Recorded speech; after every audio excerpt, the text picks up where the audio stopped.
Hi everyone, welcome to the 000, the War Inside and Out podcast. This is where police, fireys, ambulance officers, doctors and nurses have the opportunity to share their experiences of what it's like on the front line. If you are battling post-traumatic stress disorder, please watch or listen to this on Spotify and YouTube with a support person. If you are in immediate danger, please contact Lifeline 13 11 14. I hope you get some value and some educational strategies on how to deal with PTSD, and I hope you get a greater understanding of what emergency services go through on a day-to-day basis. If you'd like to reach out to me to share your experience, my email is craig.gibson75@outlook.com and my Instagram handle is craig_Gibson75. Thanks very much for listening and watching. As I said, it's available on YouTube and Spotify, and please reach out to us if you need any help whatsoever. Thanks very much, guys. Alpha team, this is Echo team. Bravo 1 is clear. Copy that, Echo. Proceed with caution. 10-4. Alpha team, this is Echo team. All right, welcome everyone to the 000, the War Inside and Out. With me today, I've got a bloke who I respect and I've admired for many years. Legend of a bloke, ex-police officer, current owner of Last Round Gym, Matt Hamilton. How are you, champion? Yeah, good. Thanks, Gibbo. How you going, mate? Yeah, really good, thanks, mate. How was your Christmas and New Year? Pretty quiet, to be honest. A lot of family time, that sort of thing, so that wasn't too bad, but like pretty much everyone else, couldn't get away. Yeah. So it was a bit of time around home and spent some time with the kids, so that wasn't bad. And Yep. pretty much lurking around the gym and opening here and there to let some people come in who couldn't get away, so we were doing a bit of training over Christmas, so it wasn't too bad. Ate too much, drunk too much. Normal. Sounds familiar. Yeah, no, it was good. Yours? Yeah, same, mate. Got to spend a lot of time with family, which was the first time in a while. Good. My nephews are at an age now where they're non-stop, beach, fishing, cricket, so all that kind of stuff. Same, ate too much, drank too much, but here we are. We're Back on deck. back on deck. Yeah. So, mate, thank you very much for doing this. Pleasure. The purpose of these podcasts is to get around and talk to ex-police officers, share our experiences. Some people have had struggles with PTSD.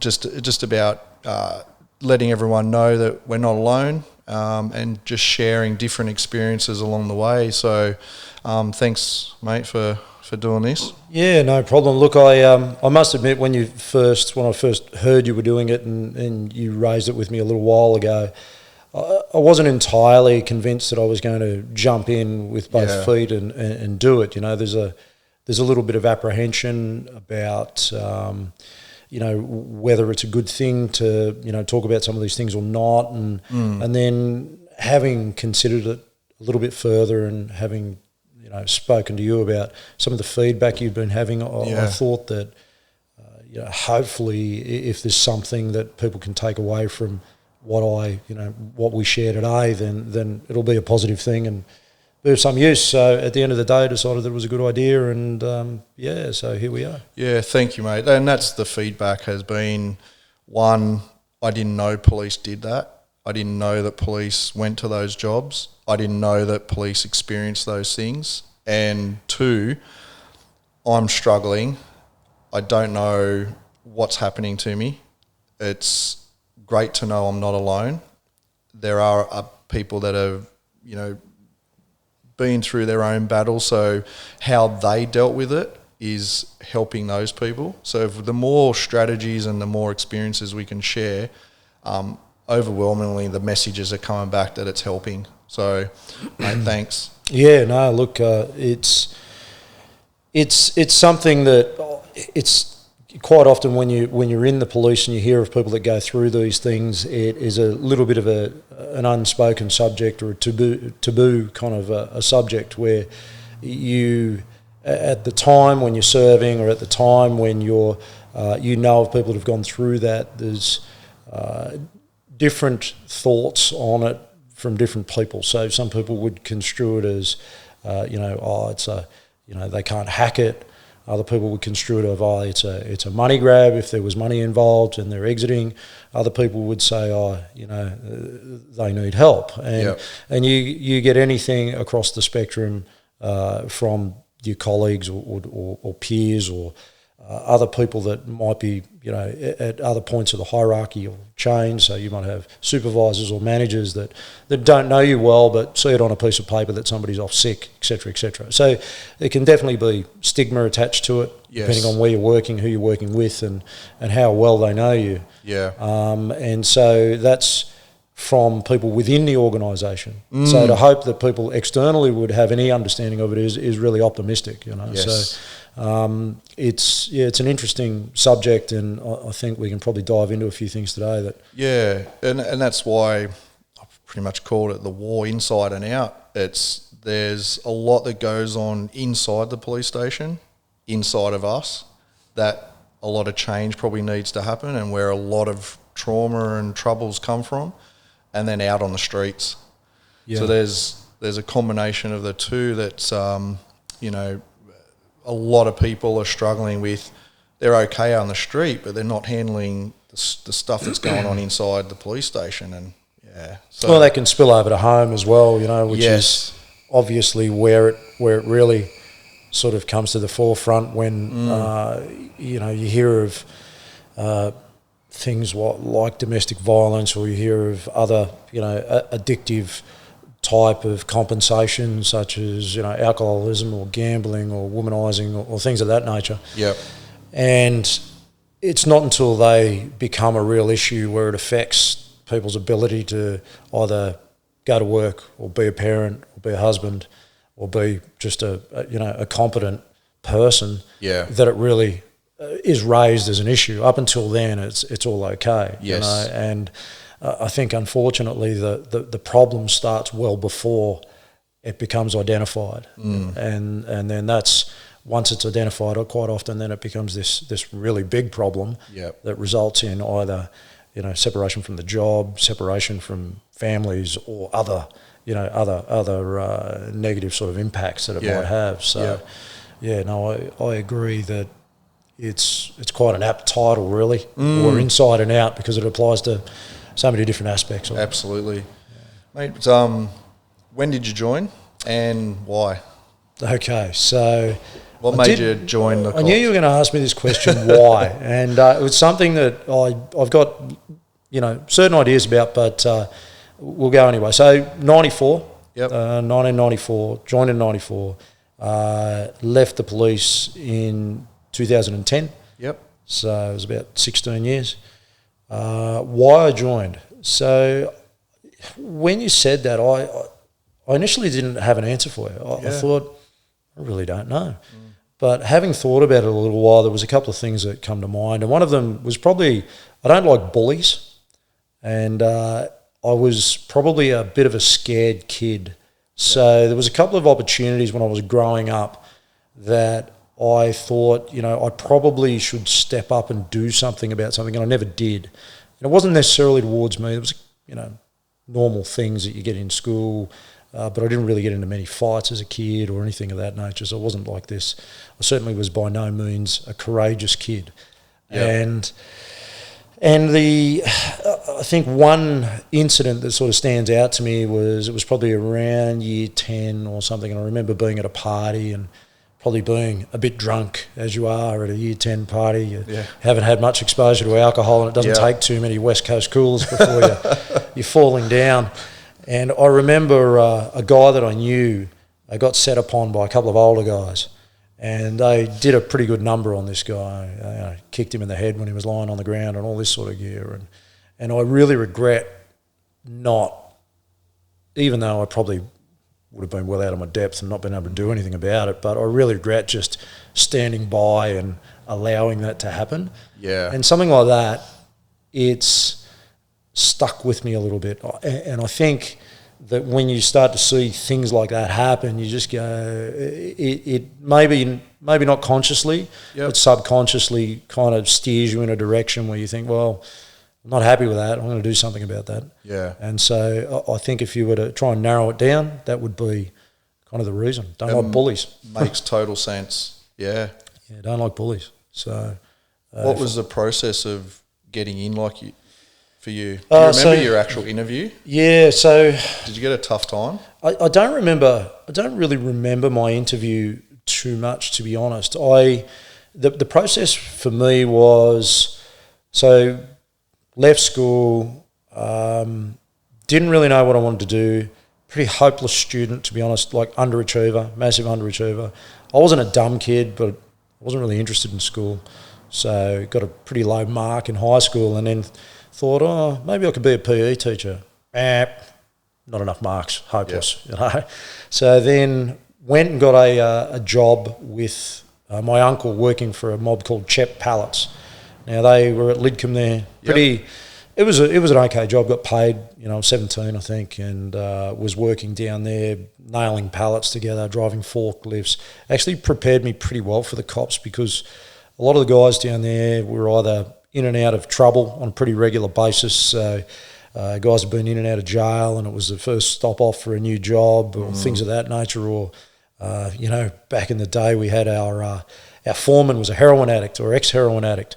So you would have the countdown to his methadone hit, and you would watch his temperament change over a matter of days, and you get sketchier and sketchier as the days went on, up until he got his next hit of methadone, and then he would become as cool as a cucumber for a few days. Incredible, isn't it? And so you'd see this spike and trough and spike and trough. Anyway, so worked there for a little while, put an application in for the police, because I thought, oh, look, I've got to get out of here.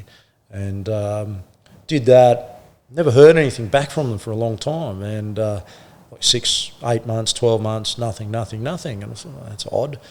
So then went back to redo my HSC, thinking, look, I might be a PE teacher. Maybe let's do that. I enjoyed sport, logical, progression. But didn't get enough marks in my HSC, so redo the HSC. Was going really well in that, and then thought I need some. Having done that, had to leave working for CHEP, got a security license, started doing some security work. Anyway, the guy who was running the security company at the time was also in police recruiting. He made some inquiries for me, and it turns out that my application was put on the back burner due to a thing called Osgood Slatters, which is just a growth disease in the knees you get as a kid. But as soon as you flag anything medical related, you were put on the B pile, over to the side. So I'm thinking to myself, that doesn't affect me though. Like I could, well and truly do all the physical stuff.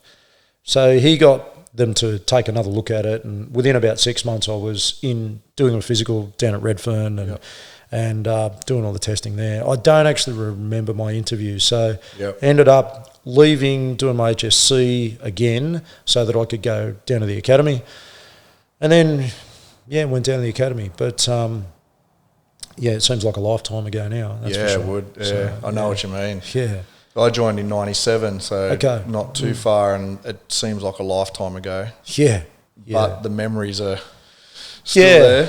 Yeah. Did you have a good time at the academy? Yeah, not as good a time as I should have. Retrospectively. Yeah. I was a pretty naive kid and went down there and, I don't know, not as good a time as I should have, but had a girlfriend and going in there, and I come from a pretty sort of sheltered background, so I was... I was well behaved initially. And till I got corrupted down there, and things changed a little bit. And did have a really good time actually. We had some good people in our class, and grew up probably quite quickly. After that. Do you remember which class number you were in? 260. Yeah, cool. I was in 270. Okay. Yeah, so not too far behind. Not too far behind. Yeah, very similar times.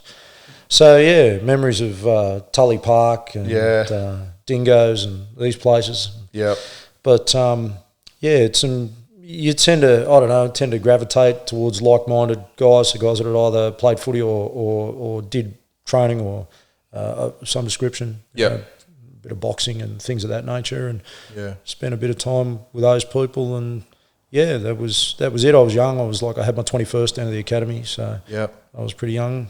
Didn't really know too much, and thrown in at the deep end, so to speak.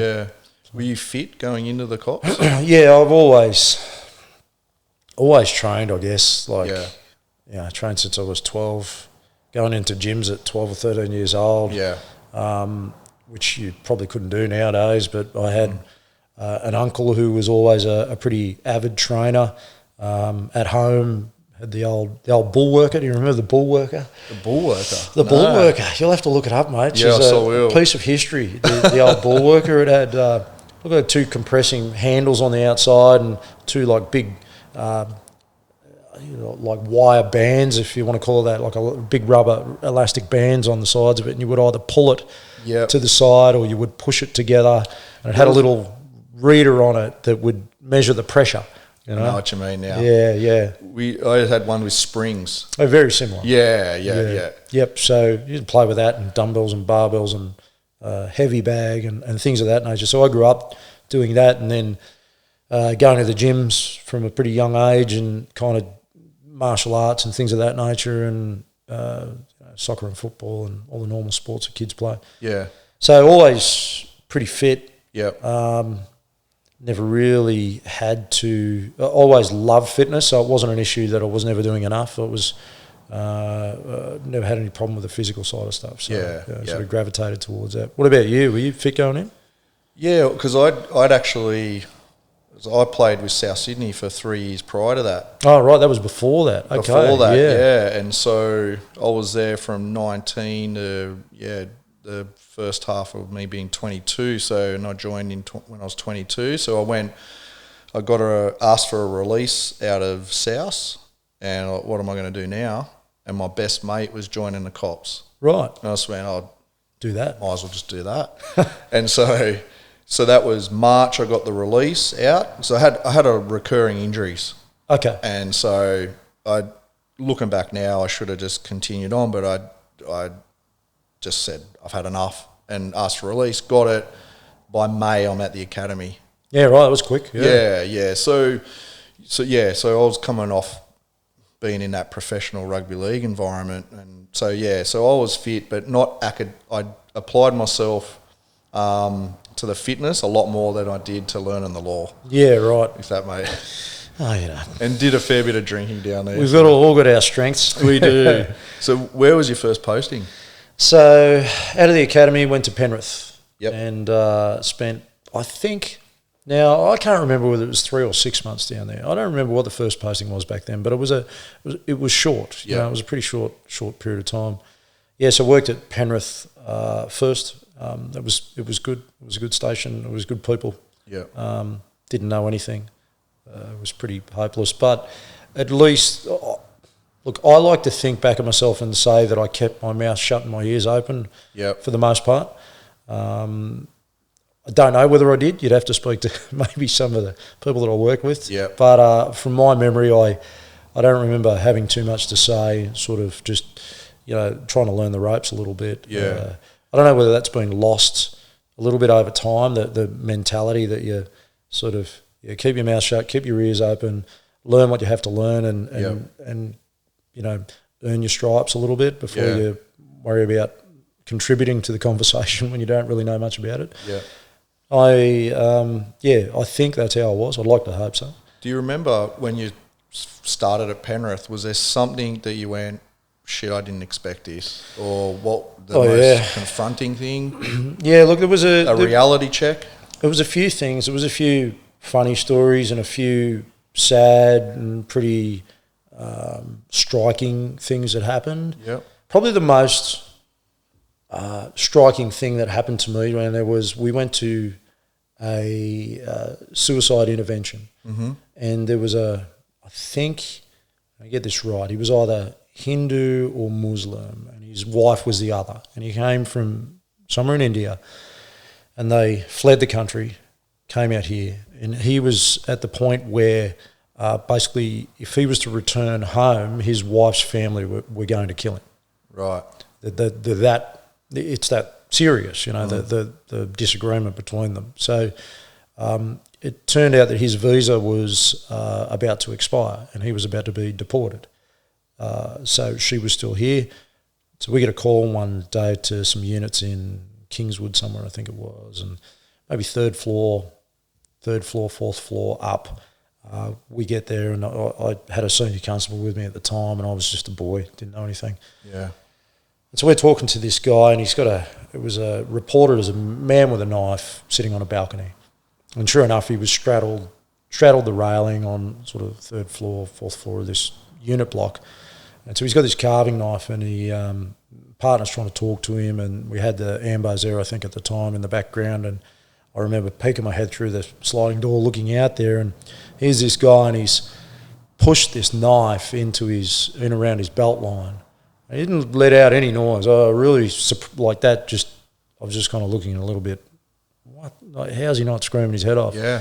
How's there not a lot of blood? Yeah. It's a little bit wet, but there wasn't a lot of blood, so I can only anticipate that the pressure of the belt and the jeans was containing it, Anyway, Yeah. so he's pushed this knife in there, and the partner's talking, I could hear him, so the change in his voice was like, please don't do that. I sort of glanced out there and,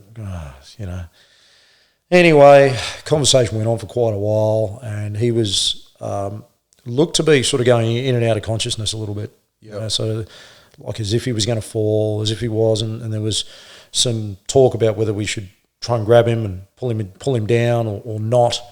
And anyway, conversation went on for a little while, and obviously we got on the radio and called negotiators and or the DOI and tactical team eventually came out, etc.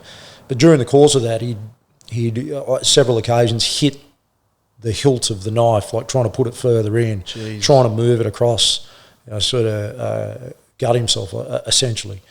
And it was really, that was probably the first thing that struck me as like surreal. Yes. Just completely surreal. Like, I've never seen anything like that before in my life. It still doesn't strike me as terribly emotional, but it's just it's like, is this a movie? The reality of it. Is this a movie? Yeah. Like, this is not what you expect and not how you expect someone to react. And there's been a number of things like that over the years that have struck me of, I've seen lots of movies. This isn't how this is supposed to unfold. This is supposed to happen and that's supposed to happen. It's amazing how different people can react. Anyway, so what ended up happening was we ended up moving out of that room, and negotiators came in. They negotiated him back inside off the balcony, and we were sort of waiting outside in the stairwell, and the tactical team had come in and moved into a position in front of us, and we were further down. Anyway, after a little while, I don't remember the exact time frame, but we hear this big scream, and the team made entry, and they managed to arrest this guy and get him scheduled and some treatment. He recovered from this, but the scream was him apparently pulling the knife out of his stomach and plunging it into his thigh. So he had no reaction in the stomach, but as soon as he put it into his leg, there was a significant reaction, a big scream. I heard the scream. So long story short, he got scheduled, hospitalised, repaired to some extent. Still had another week and a half or 2 weeks before his visa ran out. Had to report to the police, another report to the police station several days after he was released about a suicide attempt where he had tried to hang himself, I believe, afterwards in the garage or the basement unit of the complex or something. And then several days after that, there was another report of his wife leaving with the kid, and he kind of, bandaged around the neck, bandaged around the leg, bandaged around his midsection. This guy was not in a good way, and his wife had, left with the child. And I think inevitably he ended up doing the job properly from memory with an overdose of some description. But it was a long-standing thing that kind of stuck out to me that that this was this is pretty serious stuff. You get exposed to some really sad existences and some people where you just, how did you get to this point? And the outcomes are not great for them. And there's not a lot you can do. You're just there as almost a Band-Aid for that particular moment. But the suffering, what I saw a lot of is just the suffering of people. Yeah, so like an incident like that, this is me not knowing this guy at all, having no relationship with him, no relationship with the family. I didn't even meet the wife and the child. I didn't even see them. So, but to think that he's someone's dad, he's probably someone's brother, someone's son, etc., etc., etc. And when you look at the bigger web that that's attached to that, and how that impacts all of them, it's pretty tragic to think that sort of thing could happen. And then much later down the track, we get first-hand exposure to people that we both know that have unfortunately gone down that path, and that's had a massive ripple effect. Yes. But while I'm thinking about it, just on a lighter note, it's all doom and gloom. You were talking about something that shocked me, and that was probably the first major incident that I went to that I thought, what am I doing here? What's going on? Yeah. Welcome to the police. Yeah, welcome to the police. Yeah. So, but on a funnier note, there was a couple of things down there. There was a situation. I was working in the charge room there, and this goes along the lines of the summary justice. So there was a local drug addict down there who decided to break into some guy's home and try and take his TV. Anyway, this guy happened to be a concreter who was working around the corner with his crew, and they came home for lunch. So there was the concreter, there was 6 other guys perfect time with him. Happened to get this guy who was in the process of trying to remove this TV.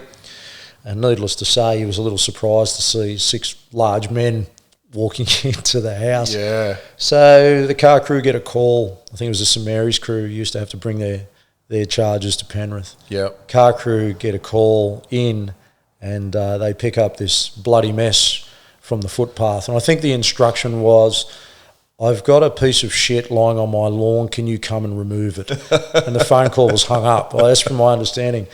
Anyway, so we didn't know about this until after the guy had been brought in. So they bring this guy in, and he's got a fair bit of bark off him and a fat lip and a busted nose and a few other things. And we said to the car crew, what happened to this guy? What did you guys do? He must have bunged on a blue. He said, no, we found him like this. And I said, oh, right, okay, no worries. So they threw him in the dock, or didn't really have to throw him in. He kind of hobbled into the dock. And that was the consequence of trying to take somebody's things when they don't belong to you, and timing was right or wrong, depending on which way you look at it. Yep.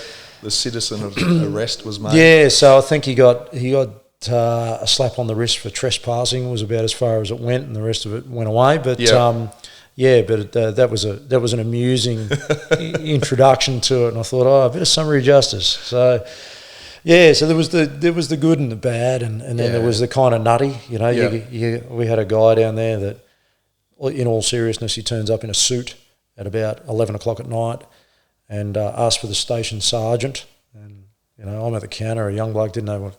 Okay, no problem. Grabbed the sergeant. He comes out and said to the sergeant, I'd like to get my licence to kill renewed. I looked at him. This is a G-up, right? No, have all the appropriate documentation. And he had construed this. He'd gone to the trouble of typing up this documentation on a computer to, request the local sergeant to renew his licence to kill. So, needless to say, he went for a little visit up to Piala after that. Yep. But, so you see all sorts of things. So they walk amongst us. Oh, 100%. Yeah, 100%. So that was kind of to sum up my first, visit to Penrith was a little bit of levity, a little bit of tragedy, and pretty much everything else in between. Yeah. Where did you go to next? After Penrith, went to Windsor.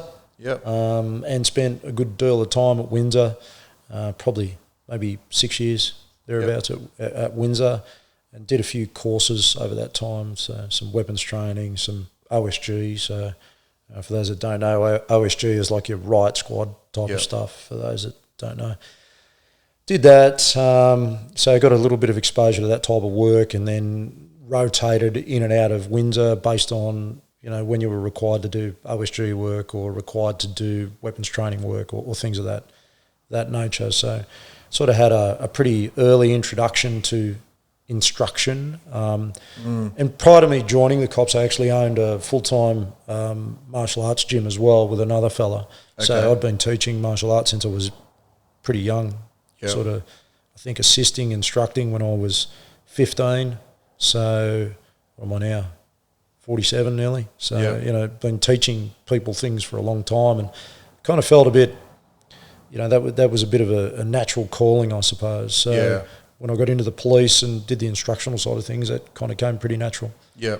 So I sort of consistently found myself in a role that involved that side of it. Became a lot braver in the cops in respect to some circumstances. Yep. So I found a lot of confidence because I was always a pretty physical person, physically fairly capable. Yeah. So when I say brave, I put it into context. So, like, you know, we talk about police being brave. I'm not talking about running into a burning building where my life's at risk. But if there was a big guy who needed, you know, someone hanging off his neck, then I'd be the first volunteer for it back then, and sort of was like that for most of the time in the police. So was pretty happy to be physical with people and having the, you know, the protective blue suit on, the Superman suit. Yeah. Was always, you know, probably overconfident when it came to that type of thing. So, yeah, it was, which was quite different from how I am outside of the police. I'm the last person that looks for a confrontation outside the cops, you know. Yeah. Always was, never really a person for fighting, was probably a bit timid and scared, but put that uniform on and it was a whole different ball game. Yeah. And I don't know why. I don't know whether it was just... Can you put that down to something, what you think? Because I knew I was in the right. Yeah. I knew it was the right thing to do. You know, I knew that, you know, I wasn't... I'll tell you a story about Windsor. The one time that, you know, there was a few people in the time that I worked in the cops who, you know, potentially stepped over the mark from a legal perspective, right? And I'm not going to go into details. I know what you mean. But probably were a bit heavy-handed with people. But in saying that, you know, the reasons for them being heavy-handed were well and truly justified. It was just that it was perhaps beyond procedure, if you like. Mm-hmm. Okay, it's not to say that people didn't deserve it. It's not to say that it wasn't warranted at the time when you take the whole situation into consideration. Yes. But if someone was to, you know, get themselves a lawyer and technically look at something, they might go, "Oh, that wasn't procedure," or something of that nature. You know what I'm getting at? Oh, I do. So, but I was probably the last person that felt like I needed to be that way, because I guess when you feel like you're in control and you assert yourself very early in the piece, then you don't need to be heavy-handed. I was for a long time when I was working, if there was someone that was a problem, they'd generally enter the back of the truck probably unconscious, not injured, but probably unconscious. You know, I'd normally put people to sleep, I suppose, was probably the appropriate way to put it. Yep. Felt pretty confident doing that and never really hurt anybody doing it. So for me, it was a default thing, you know. I know this solves the problem. I'm not going to get hurt. He's not going to get hurt. And, you know, everything will work out okay. There was one occasion where I got lulled into probably thinking that I was doing the right thing, you know, from a summary justice perspective, and turned out badly for me, believe it or not. So there was a guy at a place when I was working at Windsor. We grabbed this, picture this, we turn up to a place where it was, you know, full of people that were either drug addicts or had been in trouble with the law, recently released from jail, etc. And these places had quite a number of these people in them. And we turned up to a domestic violence situation, knock on the door of this van and open it up, and this lady comes to the door and she's got her face is pretty, you know, beaten up. Yeah. Missing a few teeth, clumps of hair out, this sort of thing. And my initial response was like, "Where is he?"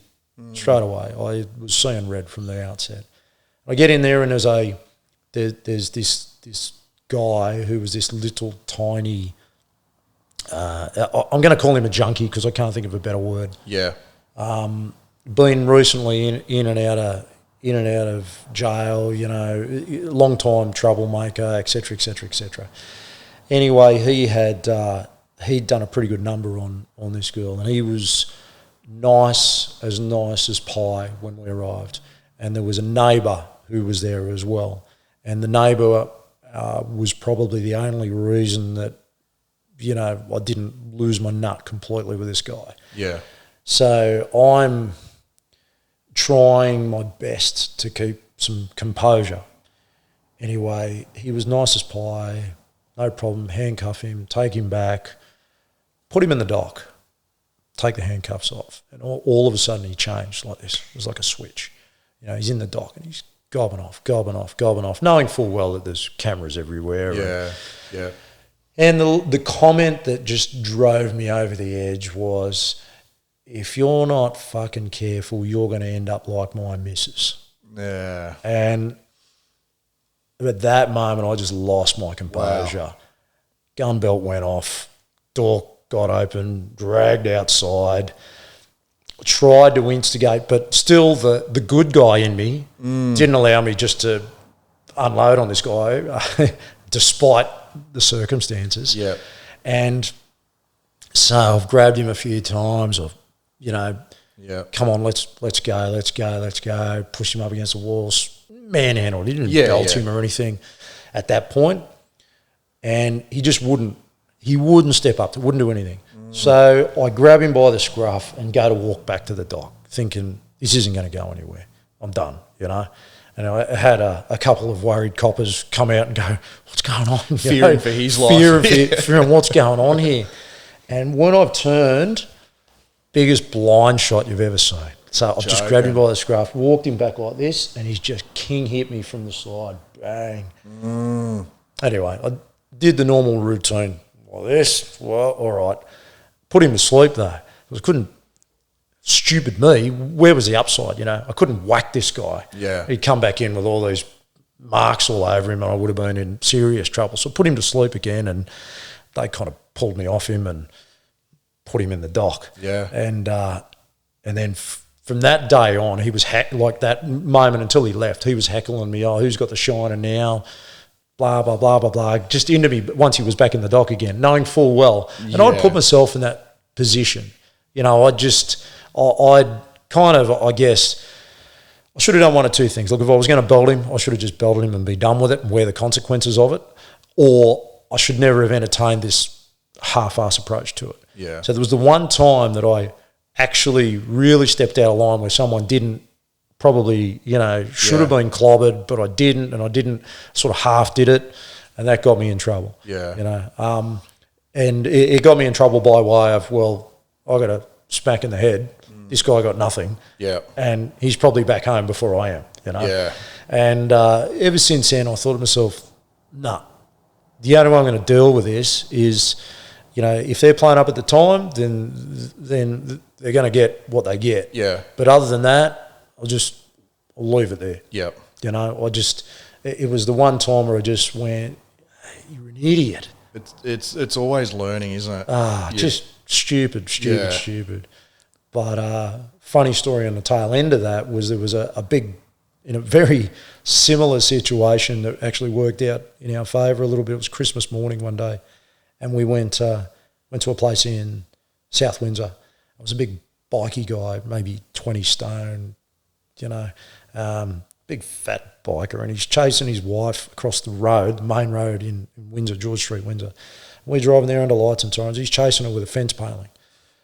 I'm like, what are we driving, an ice cream truck here? You know, we're down the road. He's seen us and just kind of ignored us, keep running. Yeah, Shit. wow. So we jumped out, run after this guy, and he's kind of half taking a swing at me, but not a real good one, you know, like just half-hearted turn to swing at me, but he was still adamant about trying to hit her. Yeah, he was just focused on that. Yeah, he was focused on that, and he sort of seen me and take a half turn at me, but I jumped on him and grabbed him and put him to sleep. Anyway. Put him to sleep. Yeah, well, he put him to sleep. Yeah. So he's down. I got a bit of bark off my head from it because he had these rings on and he's trying to whack me in the head here. But he ends up going to sleep. And the amusing part of it was that, so she wasn't injured, thankfully. He'd tried whacking her, missed, and, you know, basically that's when we turned up sort of thing, you know. But it must have been going on for a half an hour before that because the neighbours were ringing up and carrying on. Anyway, so he must have had a significant amount of alcohol recently. So sometimes bladder control can be an issue for people when they're unconscious, right? Yeah. So he's got these jeans on and he's wet himself. He's just pissed himself. So we're handcuffed him and he wakes, kind of comes to, and he's got these wet patches around his jeans. And we go, mate, you know, what are you doing? Like, you saw us coming. Why don't you just stop, throw your hands up? We wouldn't need to do this. You made me piss myself. And I said, well, mate, you're trying to hit your missus with a lump of timber. It's 8 o'clock Christmas morning and you're trying to hit your missus with a lump of timber. What do you think's going to happen? And you made him piss himself. Yeah, and I made him piss himself. It's all your fault. So it gets better. So I do the right thing. Like the wife, she turned on a dime. You know, be gentle with him and, you know, don't hurt him and all this sort of thing. So I'm right, okay. So I said, mate, we got to take you back. You're going to be there at least overnight. It's Christmas time. You know, everything's shut. You're going to be in the cell. And, you know, probably not going to get picked up for another day before Corrective Services come and grab you. Because we're going to refuse him bail. Obviously, he's not going to get back out. He's going to whack her again. Yeah. So we try and do the right thing. We go, okay. I said, look, I'll see if your wife will grab you a pair of jeans, tracksuit pants or something we can throw on and you can take those things off. Oh, thanks, Chief. Thanks. It'll be great. So do that. She is good enough to kind of half change him. You know, I said, mate, I'm not touching it. Like you can sort it out, but you're not taking the cuffs off. If the wife wants to change it, then it's up to her. And she did that, believe it or not. Like as I said, so her attitude's like gone from don't kill me to don't hurt him kind of thing in an instant. So change him, take him back there. And there's 3 other people in the cells. Okay, 3 cells, Doc, 2 other cells, and he's in one and there's like 2 others in there, so there's 3 in total in there. So he gets in there and he starts spruiking about how the coppers made him piss himself. Well, I would have thought, change your pants, you shut up. You don't say that. That's not going to get you anywhere. So these other crooks are laughing, heckling the hell out of this guy. So don't laugh at me. It wasn't funny. You know, this big, massive big bikie he was. So this big bike, he's got all these rings, he's got tats, and he's got all this sort of stuff, and he's having a crack at these other 2 little guys who had been in there for, I don't know, breaking into a car or something. And they're laughing at him, heckling at him, you know, calling him a pants wetter and all this sort of stuff. And I must admit, it was pretty funny. Yeah, like this dude is just, he's this, you know, looks like this big standover man, and he's copping it from these 2 little guys who were just relentlessly giving it to him.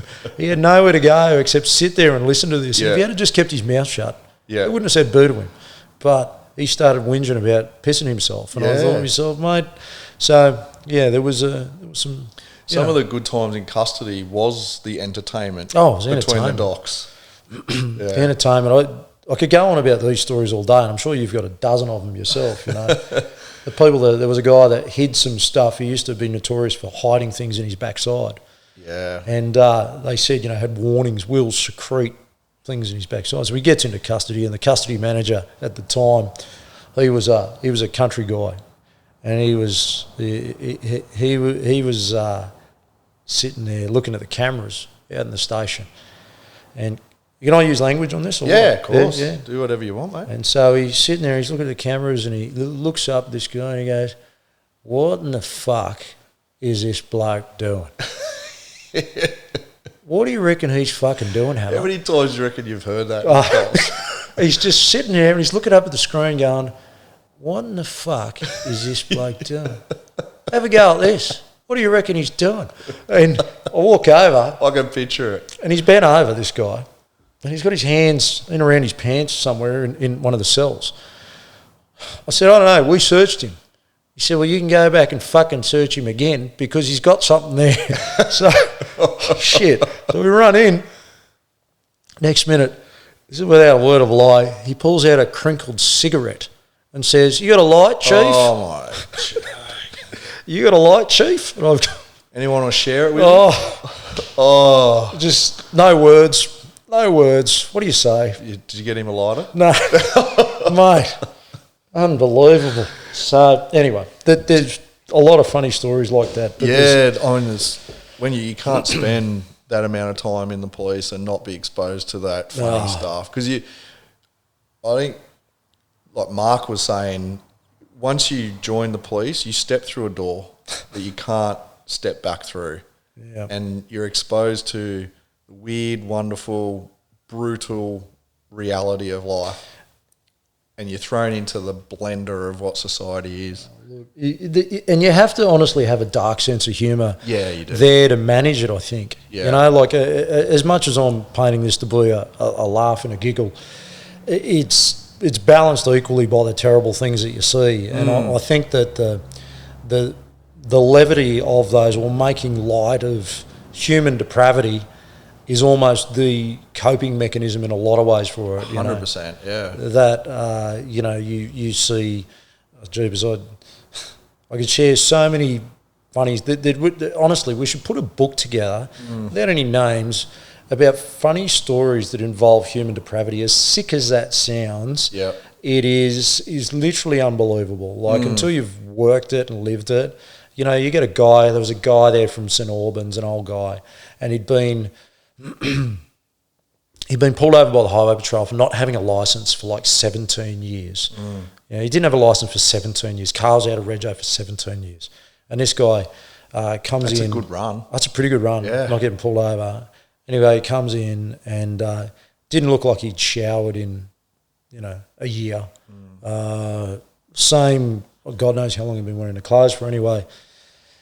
I was doing the custody thing and junior guy, search him, gloves and smells, just, it's disgraceful. Yeah.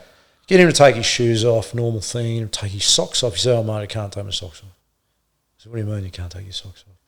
So we looked down at his right foot and he's got what used to be white socks.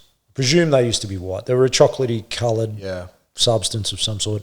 And there was a dark patch in the front end of his right sock that sort of took up the best part of the foot. I've gone, what's going on there, mate? He goes, I should have been to the doctor about that, but, it's all right. You got to take your socks off, mate. I can't, mate. And so he starts unrolling the sock. He said, "Mate, it won't come off." I said, "Mate, you're going to have to take it off." So he takes it off. And as he starts to take it off, I see the what appears to be the remnants of some sort of ulcery, festering. And I said, "Look, what's happened?" About 3 months ago, I was splitting some firewood, right? And the block splitter hit the edge of the log and come down into my toe. And, I've been a bit afraid to take it off because she was bleeding a bit. But when I kept the shoe and the sock on, it stopped the bleeding. So I just kind of left it there. It's 3 months ago. 3 fucking months. Anyway, we call the Ambos up and that becomes their problem and not ours. But this is the level of self-care that some of these people have, and nothing against some. I'm sure there's some lovely people down at St Albans and in and around some of these quiet country areas, but there's certainly people that are there for a reason. They're away from society. They don't like the modern convention, and unfortunately, things like personal hygiene are a long way down the list. People might not realise too, you go to houses where there are owners that allow their dogs to shit in the house and they don't clean it up. 100%. And, there's a month's worth of the dog shitting in the lounge room. And then you're trying to stand there and talk to someone, or you go to someone who's passed away or deceased and some of the things are how people live is shocking. We took some kids one day from a house in South Windsor, and honestly, we went to the front door to do a welfare check after some complaints from the school or neighbours or something, and we went in there and there was a pathway trodden. They had a bunch of little yappy dogs, a bunch of little tiny house dogs, but about a dozen of them in there. And there was a pathway trodden through just piled shit Yep. all the way through. So wherever the thoroughfares were around the furniture, where people would walk into the kitchen, down the hallway, into the bedrooms, into the kids' rooms, there was just compacted shit that had been trodden in that made a firm surface, like a channel, like a rut for a tyre, all the way around this house. Yeah. You know, and needless to say, the kids got removed. Yeah. But this was the quality of the parenting that was going on there. Yeah. You know, and that was how you could enter that home and live there day by day with, you know, but SS Commodore in the driveway, Foxtel on, cigarettes, mobile phones. Kids were eating, you know, just shitty cans of baked beans and jam on bread. You know, that was their staple diet. The never clothed properly. There was a child in nappies there that was just soiled nappies just left randomly around the house on the floor that the dogs had half eaten in, like just stuff that is, you know, human depravity and how people are. I don't know, the more that I think about it, the more people should be required to undertake some degree of testing or some sort of license granted for people to have kids. And I know that sounds very, you know, it's everyone's right to have kids and all the rest of it, but I don't know that it is. Yeah. If that's the quality of care that you're providing and guidance you're providing, you guess what? You don't qualify to have kids. You know, if you can't look after yourself and then you're bringing kids into this world that are, you know, addicted to substances before they're even born, and this is the level of care that you're providing to them, then no, I'm sorry, you don't qualify to have kids. Yeah, that's right. You know? And maybe the right to have kids, yes, but then there needs to be something around your responsibilities to them and the accountability to society. Yeah, like, I mean, we regulate things that are far less impactful than that. Yeah. You know, you have to undertake a driving test to drive a car. You have to undertake a bunch of tests to get qualified to do just about anything. There's you know, if you're a tradesman or you work on a job site, you have to do an induction. You have to do, you know, have these checks and balances to make sure that how you're operating is safe. That there's a duty of care. There's all these things that are in place in order to make sure that business is done safely and well to offset any, you know, potential litigation because there's money involved. But where it comes to kids and care, you know, these types of things aren't regulated. They're not enforced. There seems to be some reluctance on behalf of governments, and I understand why. You know, it raises a lot of issues that people who perhaps don't see society in the same vein as you or I do, you know, would say, well, you know, if kids, you know, can kids be living in a world that's not ruled by rules and not, you know, they're still alive, they're still breathing, they're still coping, they're developing these other skills by virtue that they have to. Yeah. You know, so is there some, you know, strange benefit in that, and just because they don't see the world the same as we do, does that then change things, you know? And I guess that opens a whole different can of worms for people to try and get their head around and try and navigate that. And you know, so ultimately you would almost need a set of rules that the majority of the population agrees to and thinks that, you know, providing adequate nutrition, adequate time and care and attention and education and, you know, basic human needs, you know, are required in order to keep these kids safe and developing. And I guess the government does that in respect that, you know, the police or docs or other things get involved when that's seen to be at risk. But certainly you would think that through, rather than dealing with the problem after it's occurred, you know, putting something in place that regulates that before it happens, you know, is it such a bad idea? I don't know. Yeah. You see a lot of it when you're in, you know, if you're in any of the emergency services or anything like that, you will see things that your average person wouldn't believe happens or wouldn't believe that people are either capable of or allowed to get away with. Yeah. You know? And that's a good example of when you share that story, most people would think you're making it up. but that is actually what goes on out there. And there was a house in Emu Plains that was exactly the same. It was a person that had died, and when they went into the house, the dog shit was piled up, pushed to the sides, all through the house. So there's actually that behaviour going on. However, how many other houses is that happening in?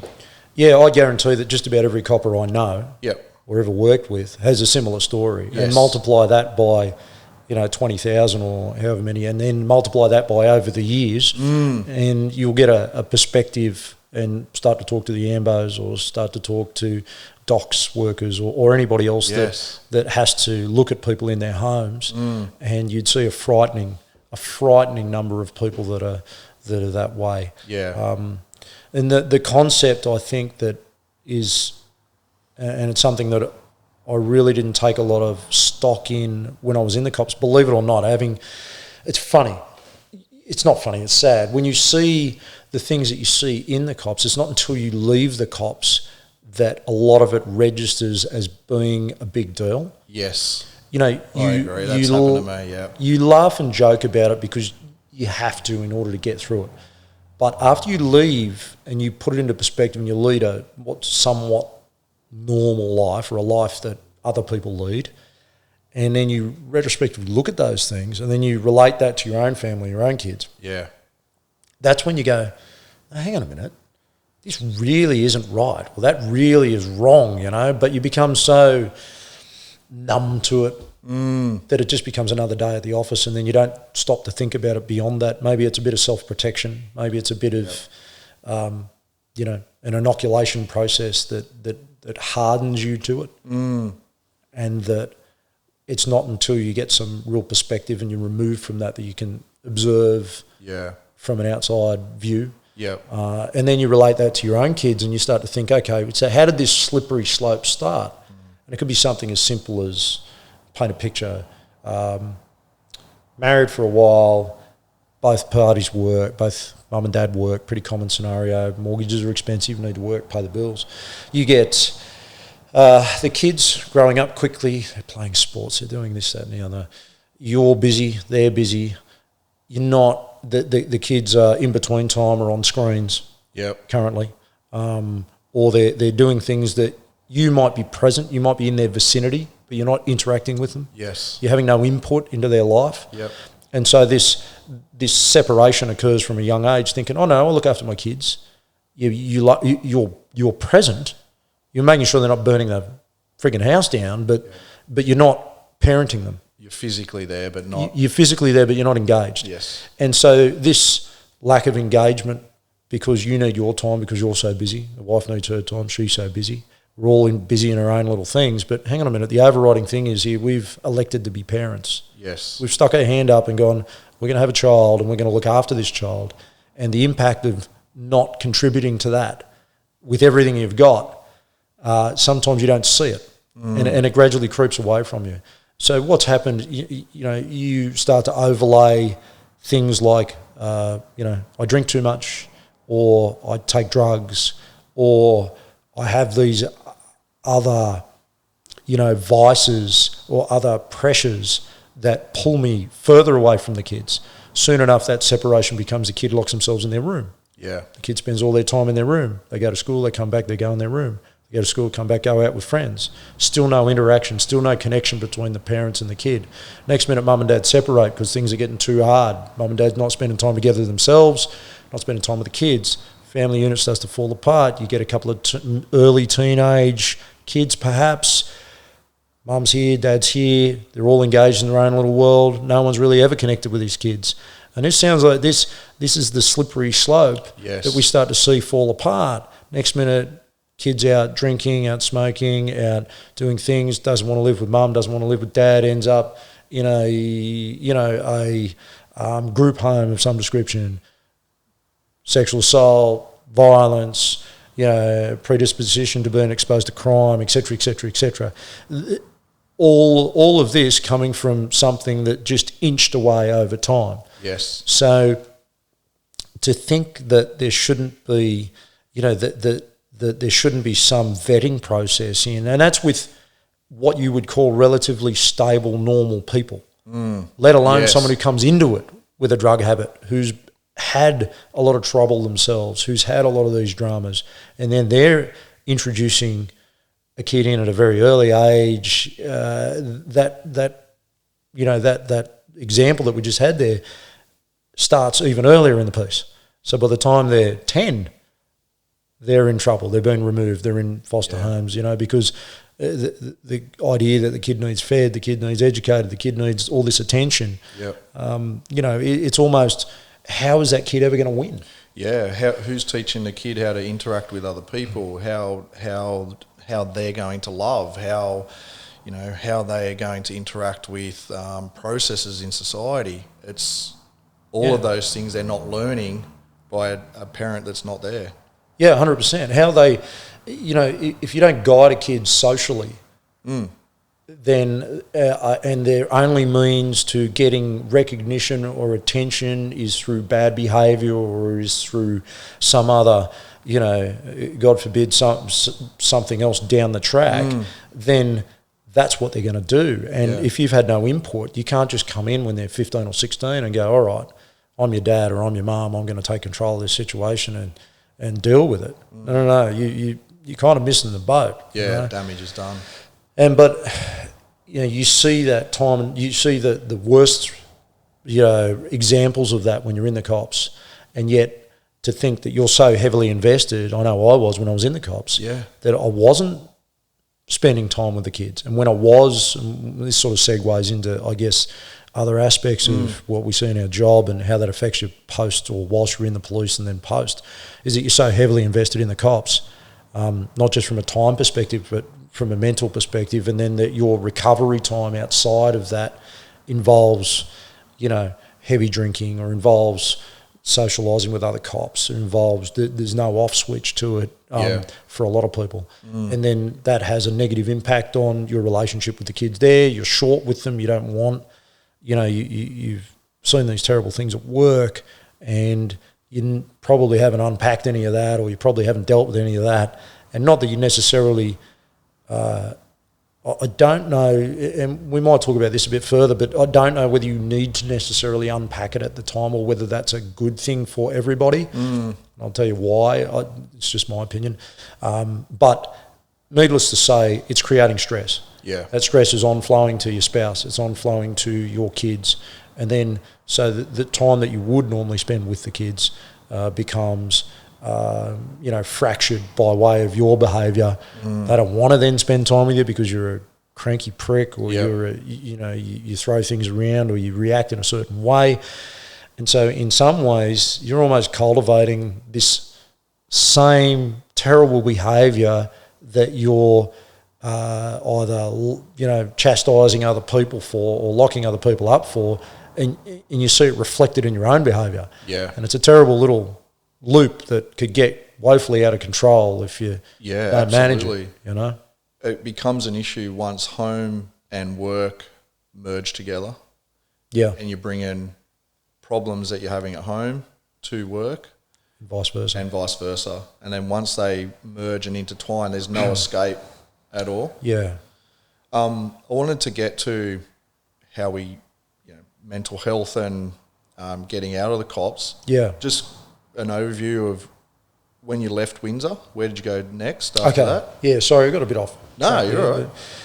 Just to give people an idea. So I left Windsor. I went to a full-time weapons training position at Penrith with the view of going to tactical operations pretty shortly after that. So the position there at Penrith was a good position in respect that it gave me a lot of opportunity to train for things that might help me get where I wanted to go. And then I was going to apply for the TOU while I was still at Windsor and missed the Olympic selection by way of just not feeling confident. Okay. I probably should have gone then and was probably capable enough to do that, but I just thought pretty junior, like I'd been in maybe, I still probably wasn't that junior, I was five years at the time the selection came around, so but just just didn't have the self-confidence. Yeah. And for those that don't know, TRU is a Tactical Response Unit? TOU. TOU? Yeah, Tactical Operations Unit. Okay. So basically like the SWAT team for the New South Wales Cops. Anyway, so I used the time at Penrith to train up for that. It was a fairly lengthy sort of training process. So it was, I think, maybe at Penrith for 19 months by the time I transferred down to the TOU, and then finished my time from there, stayed at the TOU till I left. Yep. What was your role there? TOU, so I was an operator, obviously, so tactical operator there, was a trainer of sort of several of the skill sets down there. I was involved in the training aspect of it, so and then obviously just response, different things. Eventually did a little bit of team leading and that sort of thing, and before I discharged, I left as a senior constable, but had done all the sergeants' stuff, so I was on the list for sergeant's promotion, and just never took up the position. As a result, I discharged in the interim time, I suppose. So that was my role there, was basically operator, trainer, and after a period of time, you don't become a trainer there straight away. And then a little bit of team leading, and then out the door pretty much. Yeah.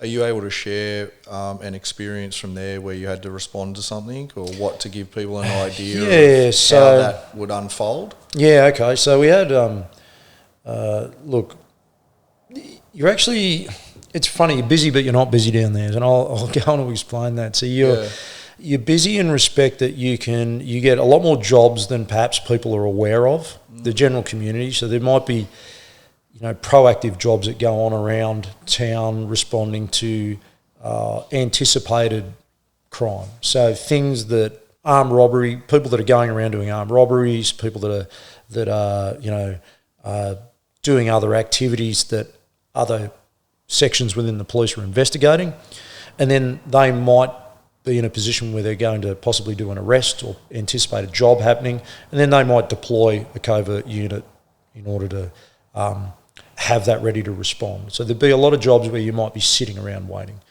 Other jobs would be a lot of reactive jobs. So things like sieges, things like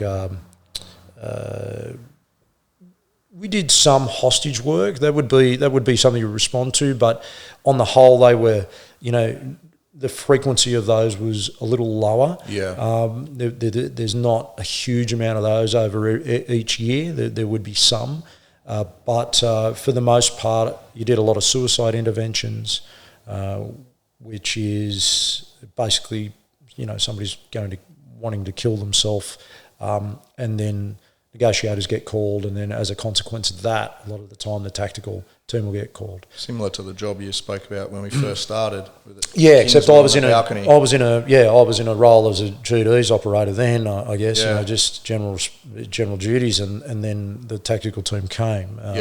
But I was on the other end of it, I suppose, later in the career. So you did a lot of suicide interventions, those types of jobs. Things like vehicle stops, like those same types of jobs that we spoke about before, where you might have someone who's investigating like armed robberies, and they get a crew of people that are going to knock over something, and then you go and do an arrest, or things of that nature. And there's some other work that you do that goes on that's kept fairly quiet, I suppose.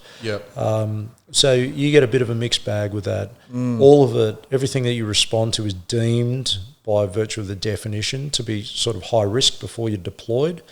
So that potentially means that somebody's life is, there's generally a weapon involved of some description.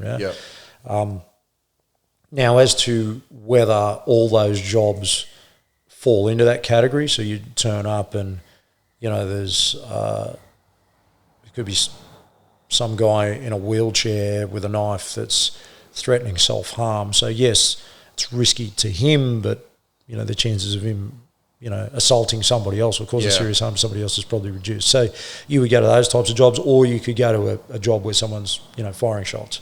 So it goes from one extreme to the other extreme.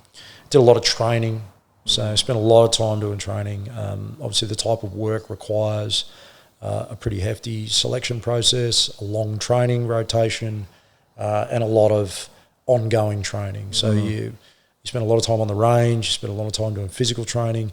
There's a lot of sitting around, waiting on things to happen. So, you might have a job that could last for 12 hours for 30 seconds work. You know? So you're waiting around for 11 hours and 50 minutes and then something happens. So there's that. So you get a real mixed bag in that respect. Generally speaking, from my point of view, it was a really good place to work in respect that the type of work was good, the people were good on the whole. Most of the management at the time I was there was pretty good. So it would have been a sense of team. That's a unit where you've got to have each other's back. Yeah, it was a pretty good sense of team there, and there's a little bit, there's a bit of an elitist mentality down there, but in my view, there needs to be. Because as cheesy as it sounds, they're calling you in to do something that other coppers can't do. And there is nobody else to call. So if you don't have a little bit of an air of elitism about you, a little bit of self-confidence, you're not going to put yourself in those situations, albeit when you step back and think of it from a bravery perspective, I don't necessarily... See, to me, someone running into a burning building to help people and they're putting their own life at serious risk is an extremely brave thing to do. For the most part, and this is not always, but for the most part, most of the jobs that you would go to in the SWAT team, you're better equipped, you're better trained, you outnumber the opposition or the enemy or whatever you want to call them. You go when it's advantageous to you on particular jobs. You would dictate how it's going to happen, when it's going to happen. So in those circumstances, I don't know whether bravery is the right term. It's like we're just better prepared. Bravery would be, someone is shooting at you and then you advance to rescue somebody, or you put yourself in direct harm's way in order to do things. It could be construed that you're after somebody who's potentially armed and you're covering off on a door while somebody else opens it and you don't know what's behind that door. That could be considered brave. But realistically, those types of things were kind of daily routines. So that type of... daily is probably not the right word, but you were certainly put in a position where you would do things that other police weren't required to do on a regular basis, but you were better prepared for it at the same time. So whether that balances out, I don't know. There's two words that come to mind when any time I had to deal with that unit. So we would run search warrants and, we'd need an entry team and, went to jobs where it went to shit, ended up as a siege, and we'd had to call you guys. The two words that resonate with me with that, whenever I saw that unit operate, was respect. They respected what the operation for what it was, and they were professional.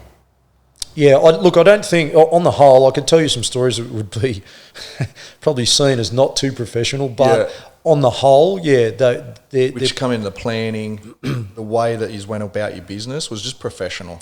Well, I can give you an example. Got the job done. I can give you an example of something that's a little bit different, that probably illustrates the level of preparation. Okay, so a lot of the people from the TOU when I was there undertook sergeants' examinations and inspectors' examinations.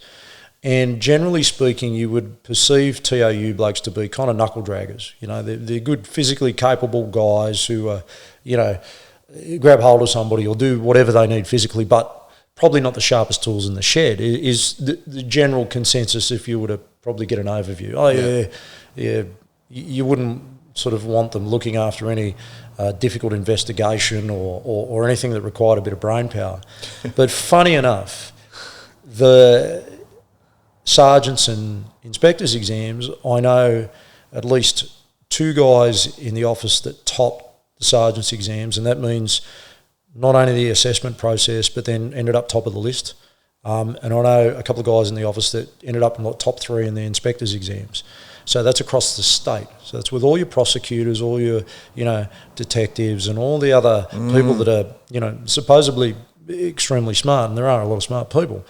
But the one thing that they did better than anybody else, or almost anybody else in the cops, is if they applied themselves, they knew how to prepare. Plan and prepare. So the sergeant's process, for example, or the inspector's process, it's not, if you've undertaken, did you do any of that stuff? No, so I left as a senior constable, and I was in that process of I was in a place where that was imminent. Right. Yeah. I started applying for sergeant jobs, and I was getting encouraged to. Yes. And I looked, and I didn't feel comfortable in taking that next step. So and I actually ended up leaving, but that's where I was right at. So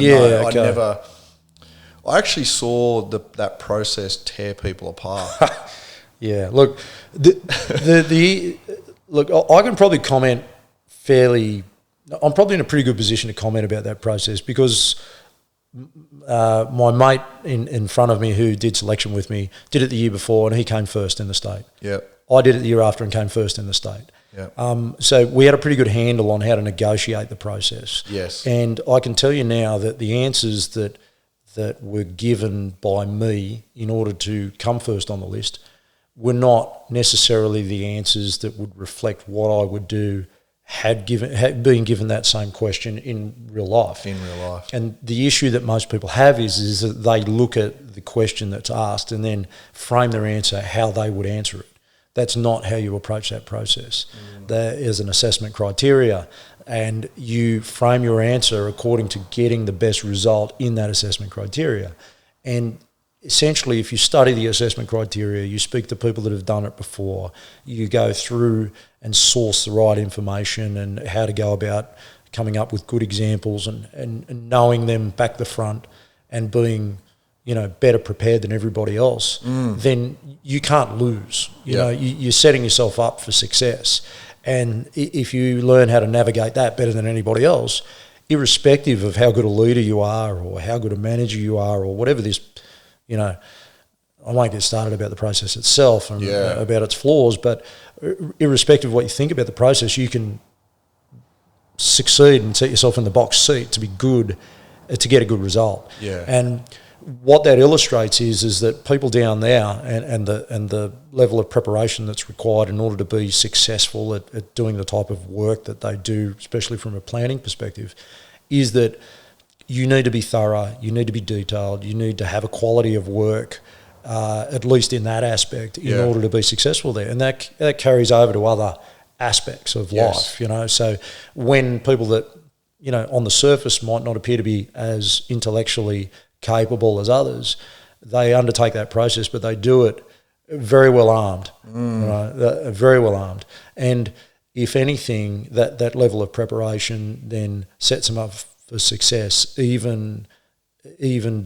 despite perhaps not being as well educated as others, but they've educated themselves on that process. Yeah. And so that maybe illustrates, I guess, how the unit as a whole is reflected. Did anything scare you when you were in that unit? Any job that you went to where you feared greatly for your life? I can go back to GDs for that. I feared for my life quite a few times. Yep. Very few times with people though, if that kind of makes sense. So it wasn't like I would see somebody and be fearful that I'm going to get hurt or that I'm going to get killed or something like that.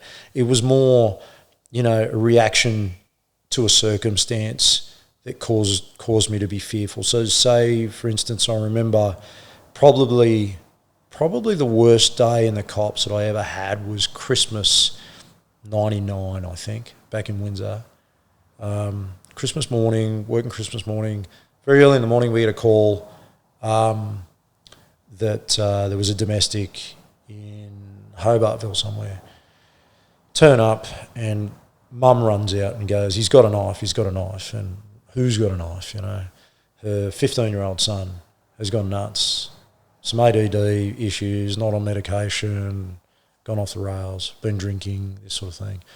Smashed the house up. Where is he? Inside. So we go in, trying to search for this kid who's got this knife. Calling out his name, no response. We could see the smashed windows, smashed furniture, things like this. Go out into the backyard. Mum, any idea where he might be? We can't see him. He's like in the roof, under the house. What do you think? We got a back shed. So we go, there's a colourblind shed, little, tin thing. And I remember it's a red brick place with one of those little patios, the step-down patios, right? Yep. So step down off the patio, walk around, and I go to the tin shed, and sliding door open, tin shed, and I think I had some OC spray. No, I didn't have anything out at that time. I just kind of had my hand on my holster and opened this shed up, and here's this kid, and he's got his hands under his legs, and he's got baggy tracksuit pants on. He's rocking back and forth right in this little tin shed. And I said, come on, mate, time to go. What's going on? Let's have a chat and see if we can't sort it out. I was pretty calm about it all. I didn't see anything in his hand. I didn't recognise he had a knife. He wasn't kind of being, he was just rocking back and forth. And I said, mate, Mum's upset. We need to have a chat about it. Can we step out of the shed and have a chat? Go away. I said, I can't do that. We're gonna have to talk about this. And he said, fuck off or you're going to get hurt. And I'm a big burly copper. I'm heard young. that a few times, yeah. I've heard that lots of times. Sorry, champ, it's not going to work that way. So I put my hand on his shoulder. Come on, like this. He reels back with this knife. I think it was in his left hand. I don't remember. He sits back up, sort of reels back on his side to get a swing. Yeah. And there's a carving knife, which is about that long. It just whizzes past me. I'm backing up in the shed. I've got nowhere to go. I'm pushing back against the side of the shed, and he gets up and he has another crack. I backed up through the door, trying to scramble for my gun, and I've got my gun out. I'm backing up. My foot's hit the back of the landing.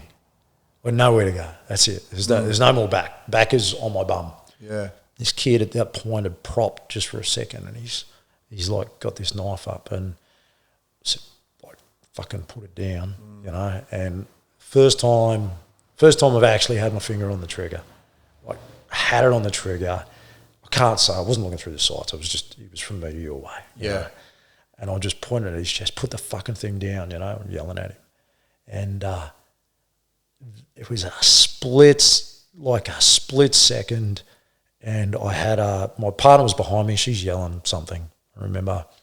And I had a really good DO at the time, a really good inspector. He was an ex-SWAS guy and pretty active, the sort of guy that you'd want backing out. Yeah.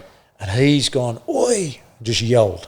It's got this kid's attention, and he's just given him a spray, but it's kind of hasn't really hit him, And I pulled my spray out at that time and give him a little dose, and then I could see him kind of flinch, so I just dumped the spray, sort of holstered at the same time, and just dove at him into this shed, and knocked him on his ass.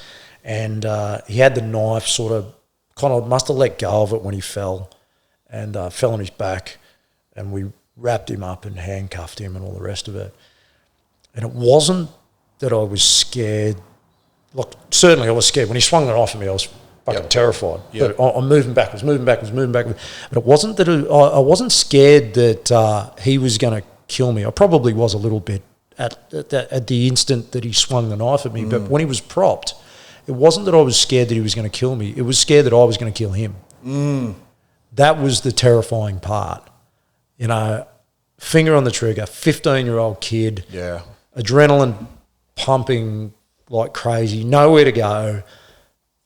Fuck, I'm going to shoot this guy. And that scared me, and that didn't scare me. I don't know whether it didn't hit me at the time. I just thought, fuck, this is a pumpy job, shit. My initial reaction was, terrified of there's a very sharp object swinging past me here, get the fuck out of the way, survival kind of scared. But after that, it was, I'm going to shoot this guy scared, you know? Yeah. And so, and being 15, that was the issue was being a kid, you know. I thought about that a little bit that day, but I was out on my feet that day. Like, literally 2 hours later, I think Christmas morning, 2 hours later, big bushfires came through. We were evacuating homes. And we went down Cedar Ridge Road, I think it was. Cedar Ridge, up near Blackson's Ridge up there. And we're going down, and the fires were coming through, and they said, look, there's residents still down here. So we pull up, and a highway guy pulls up in front of us, and we get out, and we go into a property that had a house and a big shed and had a line of small trees along the roadway. And so we run past the trees through the driveway and go, right, everyone's got to get out of here. And they're frantically packing shit. We're just going, you've got to fucking go. This fire is like on our doorstep here. Get out. And next minute, we feel this wave. I don't even remember how we hit the ground, but I just remember feeling a wave of heat coming over the back of us. And everybody hit the ground. Nobody said a thing. There was no words spoken. There was just simultaneously something in human instinct that causes you to react to that immense heat. Hit the ground. The foliage behind us is on fire. Police trucks on fire. The fire brushed through this breezeway and set fire to some bushes on the other side of all of us. Get the fuck out. They get up, they reverse out, run over my offsider. I'm on the tow because everyone's just running the thing. The highway guy's on the run. I'm on the run. My offsider was on the run and gets run over by those people. A couple of other people ducked into the shed. Don't know what happened to them. And so we're running for the running for the highway, like for the back to our car. Yeah. I hear this help, and I turn around. Here's my offsider lying on the fucking ground. I'm going, get up. What are you doing? He got his leg busted. So I run over him and busted his leg. I remember feeling completely terrified, and maybe the one brave thing that I did as a copper, the one fucking brave thing, I didn't do many things, but maybe the one fucking brave thing I did, and it was only 20 metres, was run back and grab him and pick him up and drag him to the fucking car. And the highway guy was getting in the car. He was about to go, and I went to go to our truck, and it's on fucking fire. The canopy on the back is alight.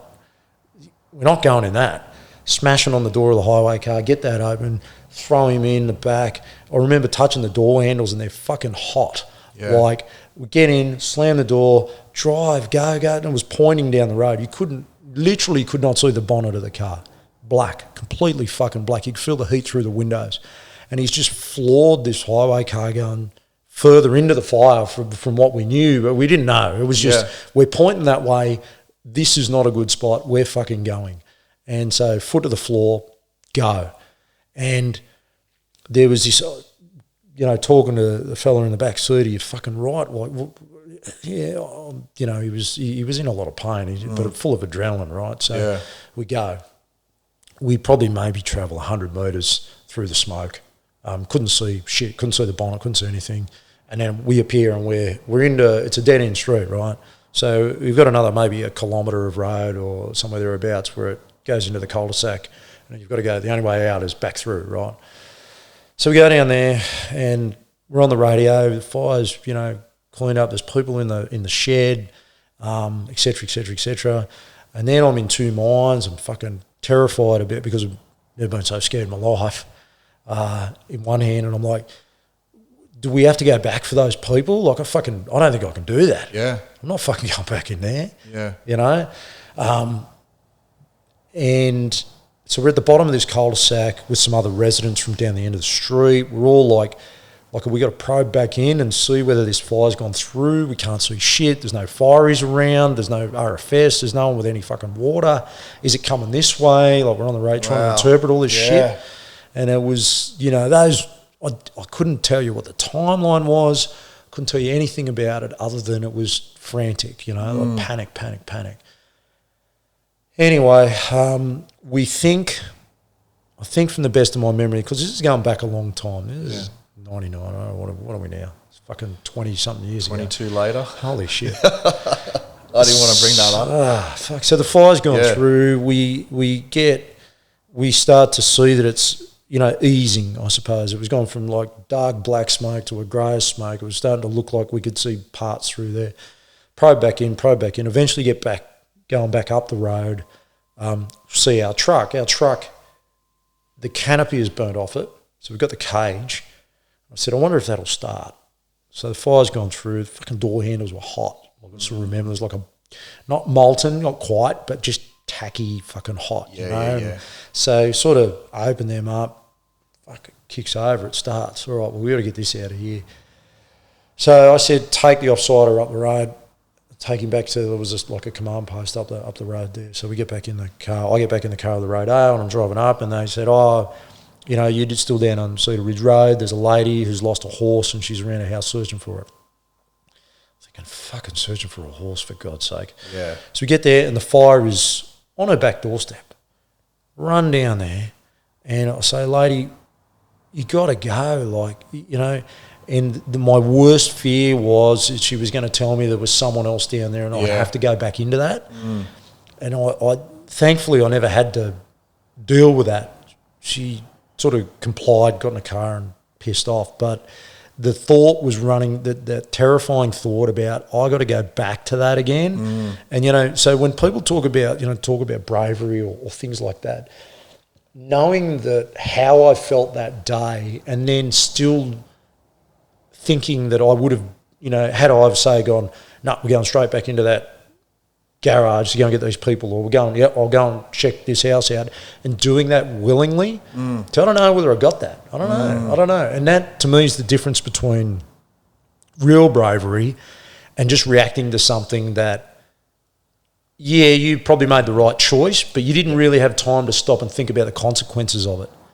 You get what I mean? It's the space and time where you make the decision to act, which brings about the bravery. Yeah, but even more so than that, the time to have considered that it is really likely that you're going to get seriously hurt and still make that decision. I think that's the likely outcome. That's the difference.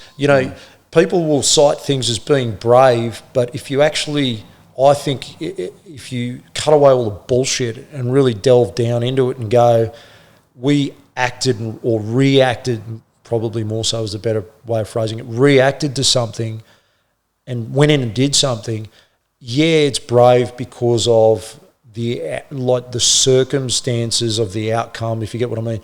You went and helped this guy out because of this.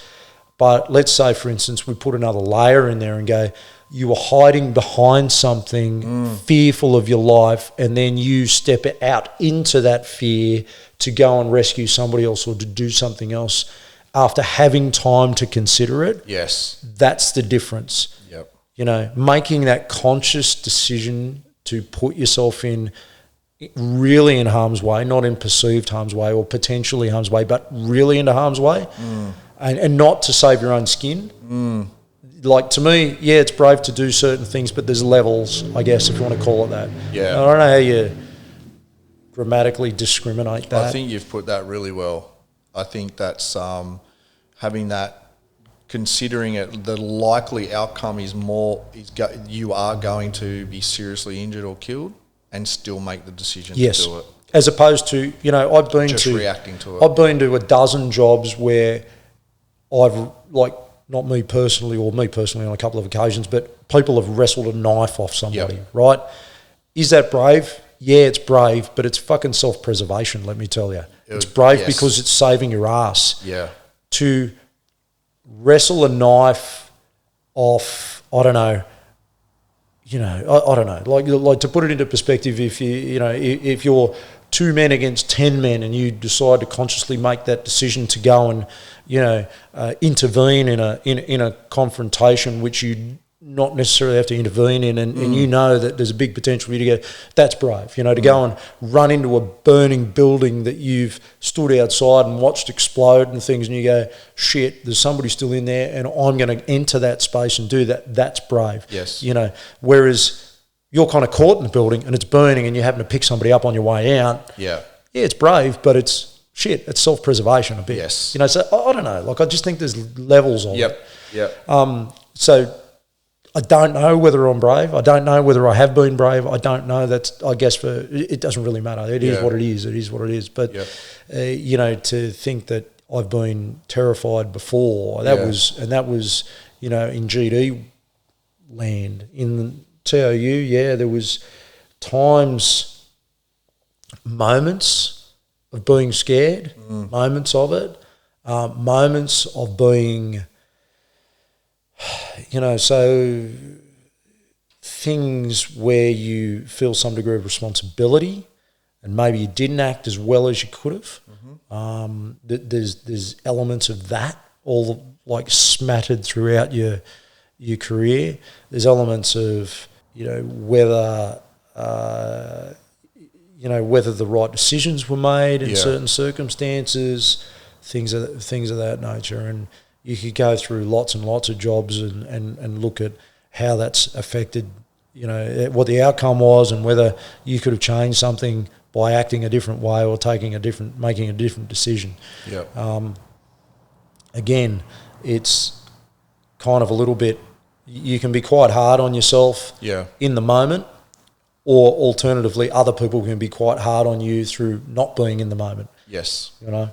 Having the luxury of analysing something retrospectively. And I do find, if I was to pick a bone with people that in the media, people in government, people in other positions, and particularly, I guess, defence lawyers or people of that nature, that they analyse information that happen, that other people are forced to make decisions on in a split moment and then are judged on for a long time thereafter. Yes. I don't think that that's fair, and I think that there should be some quantification of that, legally, to say it is unreasonable to consider that somebody is able to interpret this information in real time and make a decision such as the one that we're making now, based on where they're at, what their training is, what their mental state is, what other external factors are impacting that, what the conditions are, there are so many variables in there that to get somebody to step back and analyse that externally, looking purely at the facts of a matter, doesn't give you the whole picture. Probably the Sully effect. Have you seen that movie, Sully? Yeah, 100%. Exactly that. That illustrates it well. Yes.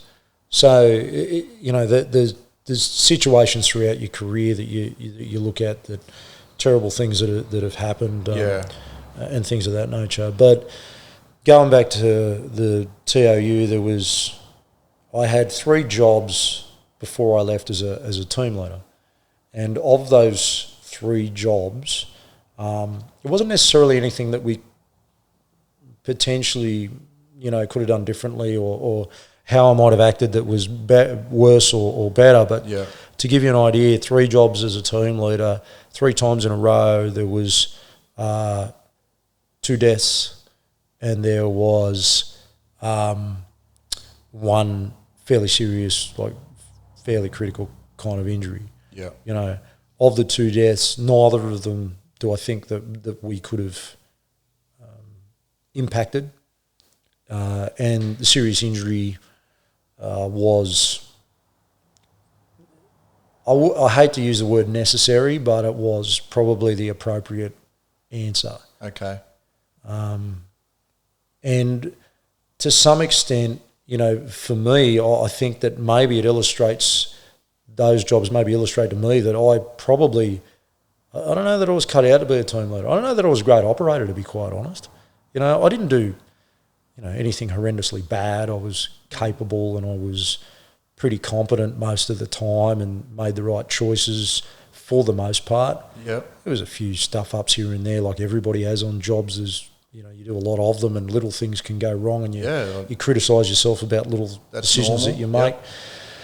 But I don't know that I was the best operator. I definitely don't think I was the best team leader, given the some guys in the office were really good team leaders, and not talking about from a organisational perspective or a respect perspective or anything like that. I just think there was guys that were better at making decisions on the ground that affected other people. They could absorb the whole picture.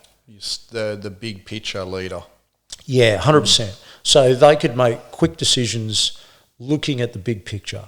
And I was good. You put someone in front of me and I'll make a decision about what should happen really quite quickly and probably pretty proficiently. Yeah. Not an issue. Start to put a lot of moving parts in there. If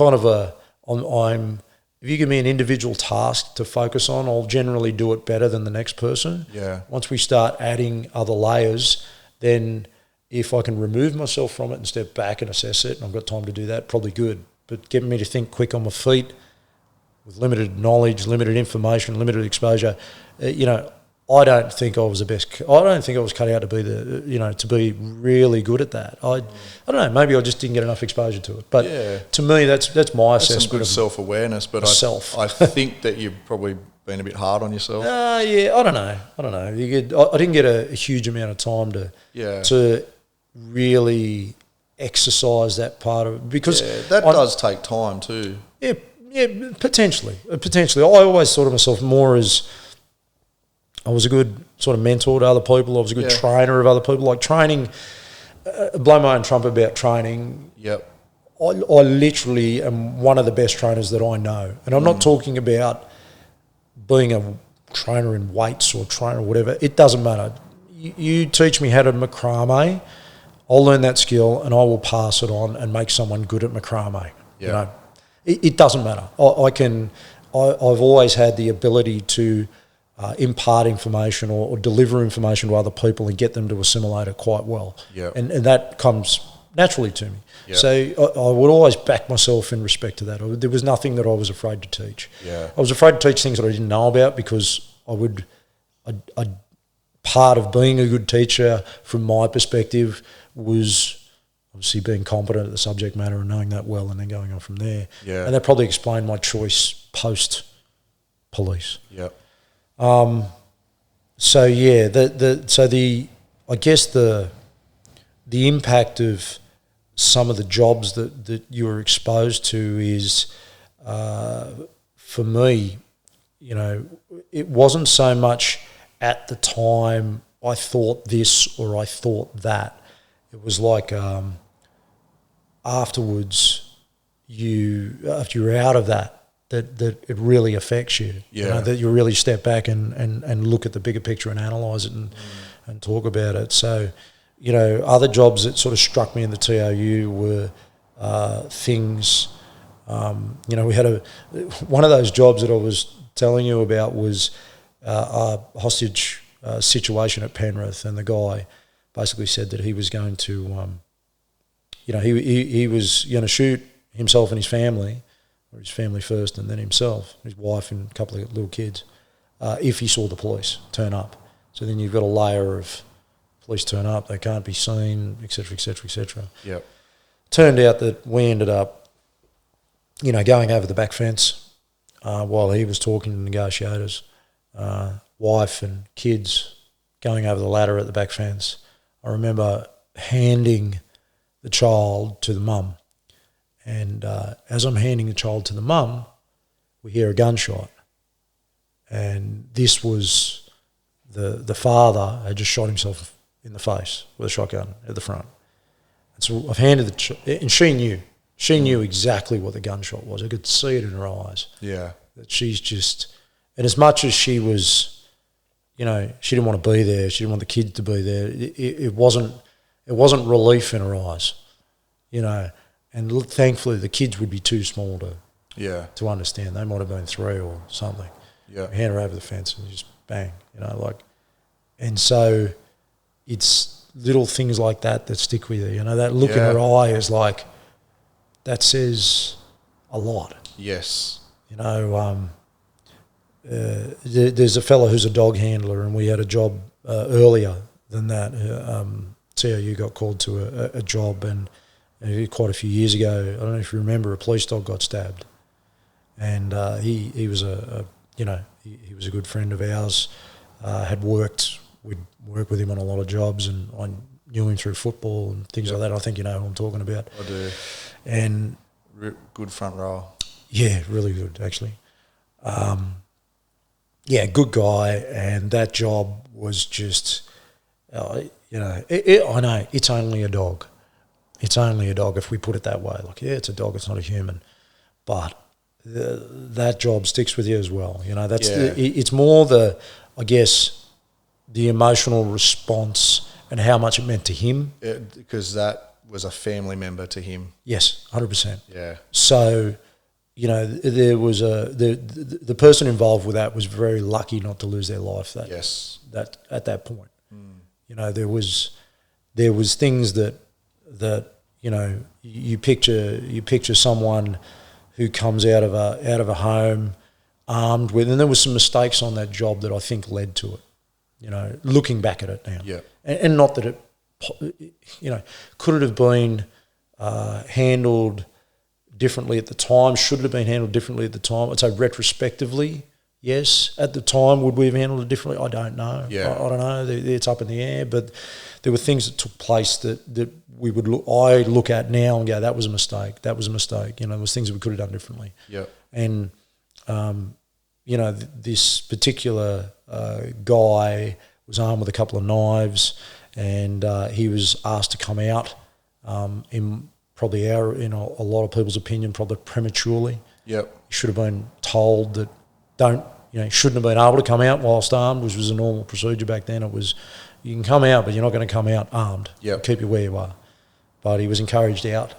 And we were in a position where we were close to the front of the house, and it was, again, elevated, sort of elevated, so it had like a subfloor kind of thing, a little ground sloped away, and there was a staircase out the front, and this guy comes to the landing, comes down the staircase, and then we were, dog handler and I were secreted around the front of the building, and I had a taser, and I've come around the corner as this guy's had two knives talking to the team out the front, negotiators, but he had run of the open yard, so there was no actual physical containment of no one had him locked in, and he's spied us out of the corner of his eye, and he's glanced and then gone to run, and we've hit him with a taser, and the taser's only got a certain amount of lead wires on it, as you would know, and as he got out of range, it pulled out of the end of the device, so that the electrical current stops. Yep. And so he's kind of stumbled forward, kept running, and then another team hit him with some beanbag, which is like a round hacky sack, kind of full of lead out of a shotgun, and he was hit with those. Kind of bounced off, I think his hip, I don't remember exactly. And then he was pursued up the road, and we're chasing, and we, change taser cartridge and get ready for, this to happen again. But he's still got two knives, and doing the right thing, the dog was let go because he's running down a street at night time with two knives, completely out of control. Yep. The dog's gone for the bite. He's fended his arm up like this and plunged the other knife deep into the dog's chest, and a whimper and a drop on the ground, and we'd caught up with him by that stage, and I just remember, the dog handler just stopped and dropped. Check on the animal. The animal was, pretty much dead. And then we, dealt with him. But that, vivid memories like that sort of stick with you. And it's only a dog, but it was more his relationship with the dog that made it so much more personal. It was like a team member, I suppose, to some extent to him. Yeah. And to, well, literally, he referred to him as a family member. Yeah, 100%. Yeah, it was really tough on him. Yeah.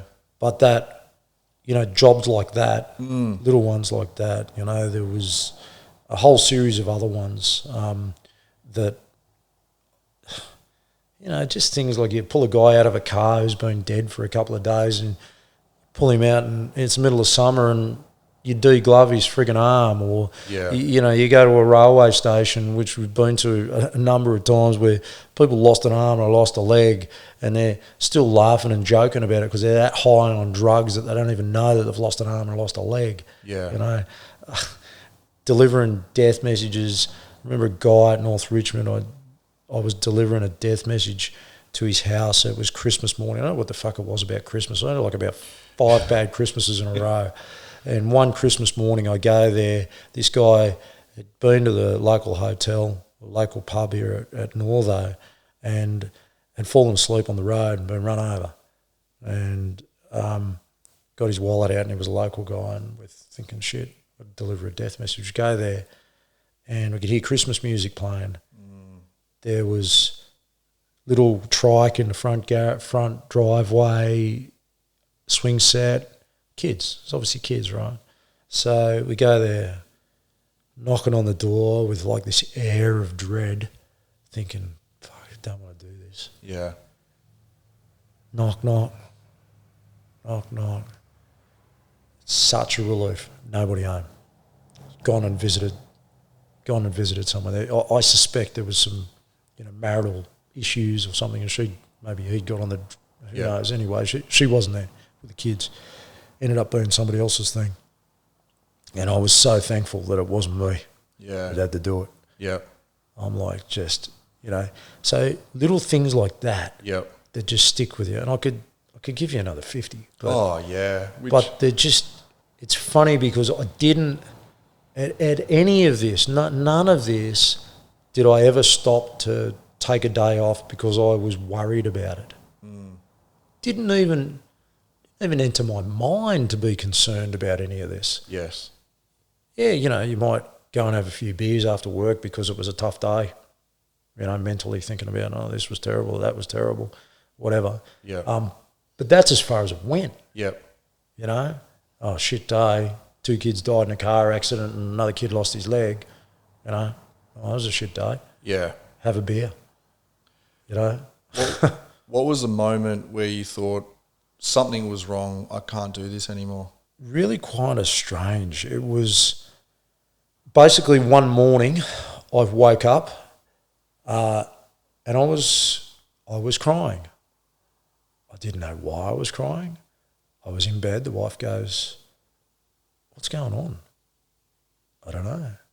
I'm flat, crying. I feel like I've just been kicked in the guts. Can't quantify it. Just can't fucking go to work. I can't go to work. In tears, no uncontrollable crying, compose myself, start crying again. She goes, didn't say what the fuck, but what's wrong? I don't know. I don't know. I don't know. I can't go to work. I was supposed to go into the office. I ring supervisor at the time. He was good. I was in tears. Just literally fucking crying on the phone. And this is, I'm a hard man down at the TAU. Yeah. Yep. This is not normal. Crying. Fuck, he said to you, like, what's up? I said, I fucking don't know. I can't come in. Can't explain it. I can't get out of fucking bed. So she goes, you got to go see the doctor. So I went down to a GP. Said, look, this is what's going on. He goes, is there something wrong at work? I said, I don't know. I just can't I don't know. I can't quantify it. I can't put my finger on it. I can't describe how I'm feeling. I just can't stop fucking crying. What can I do? He really just kind of said, oh, look, I'll give you a couple of days off. Take some Panadol and Nurofen if you've got a headache. That was it, really. Come back and see me in a couple of days, see if you're feeling any better. I just like, all right, went back to bed, crying again uncontrollably, no real answer to it. She goes, can you think, is there something that's triggered this? Is there something you're not telling me? Like, I don't know whether, what. I said, look, I don't know. And what immediately came to mind was about a few days earlier, I was having a coffee with a guy who was having trouble. And, he said, oh, I'm thinking about going, I've had enough, And I've gone, really? Like, it occurred to me to be strange a few days earlier. Yeah. And it was after a night shift, and it was me and another guy, and we were just talking about it, and I no reaction to it at all at that point. I couldn't put my finger on it. We were chatting about it, and I was kind of, really? You're gonna go? Like, a furthest thing from my mind. Yep. I was good at work. I was, enthusiastic, pumped, generally speaking, for the jobs. I was pretty good, but I was really, thought I was in a good place at the office. I was getting close to being, taking up a sergeant's position, these types of things, there was everything moving forward. And so there was just that moment where it was like, okay, I don't know what's going on here, but there's something amiss. Yeah.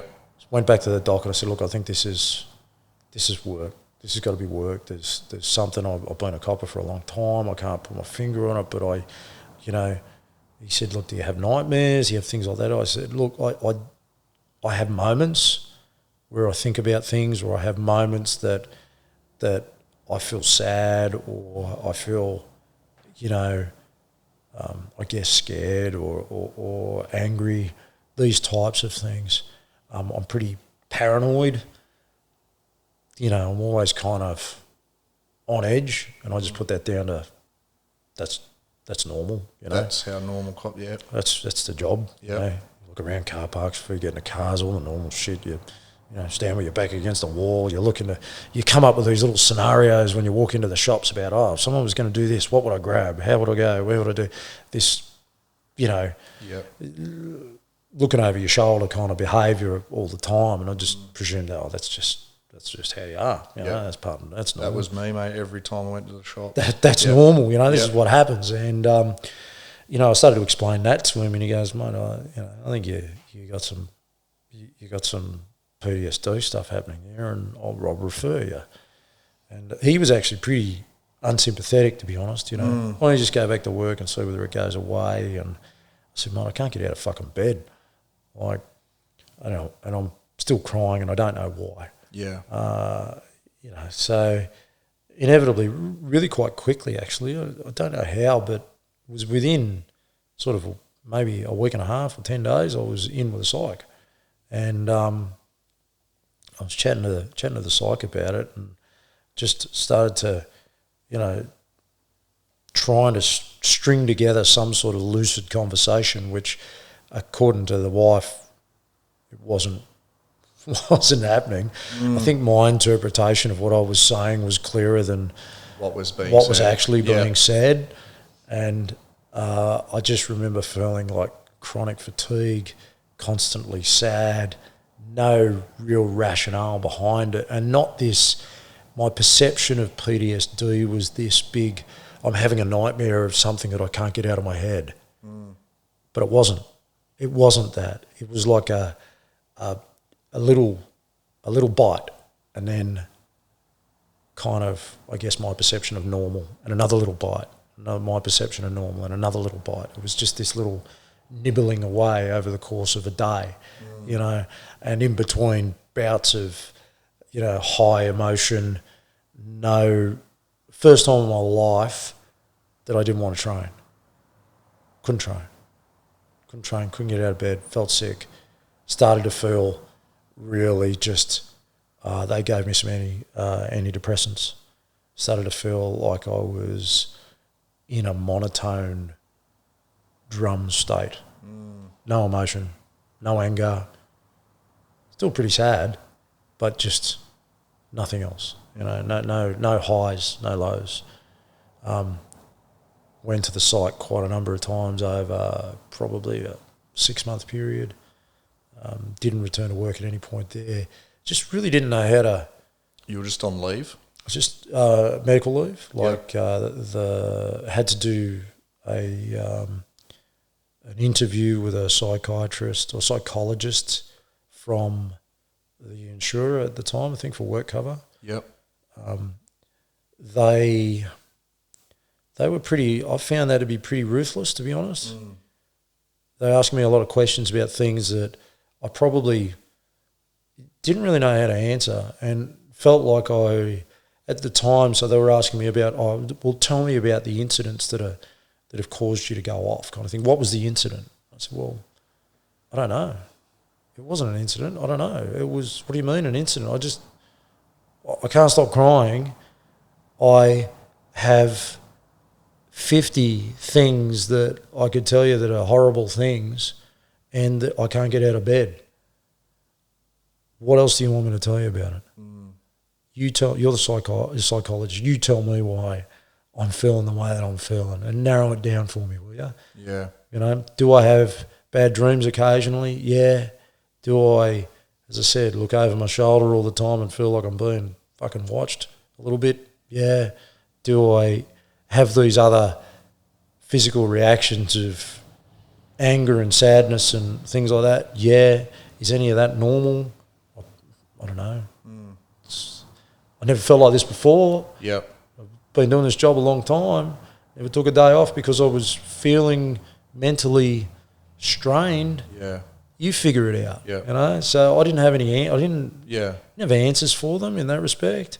I gave her a bunch of examples of things like we've spoken about today, and situations that made me feel sad and made me feel angry and made me feel all these different ways. Yep.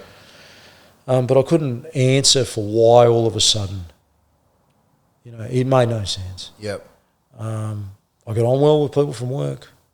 I had maybe one or two people that I thought, you know what, yeah, I'd like it if they were, you know, better at their job or something like that. But I wasn't like this story about a disgruntled worker that decided that it was time to go because things weren't going my way. Yep. And I got more on that because I feel actually that a lot of that is misinterpreted as well. You know, so the amount of people that look at it go externally, and this is actually more coming from people that are within the job, and they go, oh, but this person didn't get their way or didn't get that promotion, so they've gone off sick. Yep. I think what people fail to understand, and I didn't know it at the time, it became apparent to me retrospectively, was that the collective bucket of shit that fills up with either emotional stress isn't separable.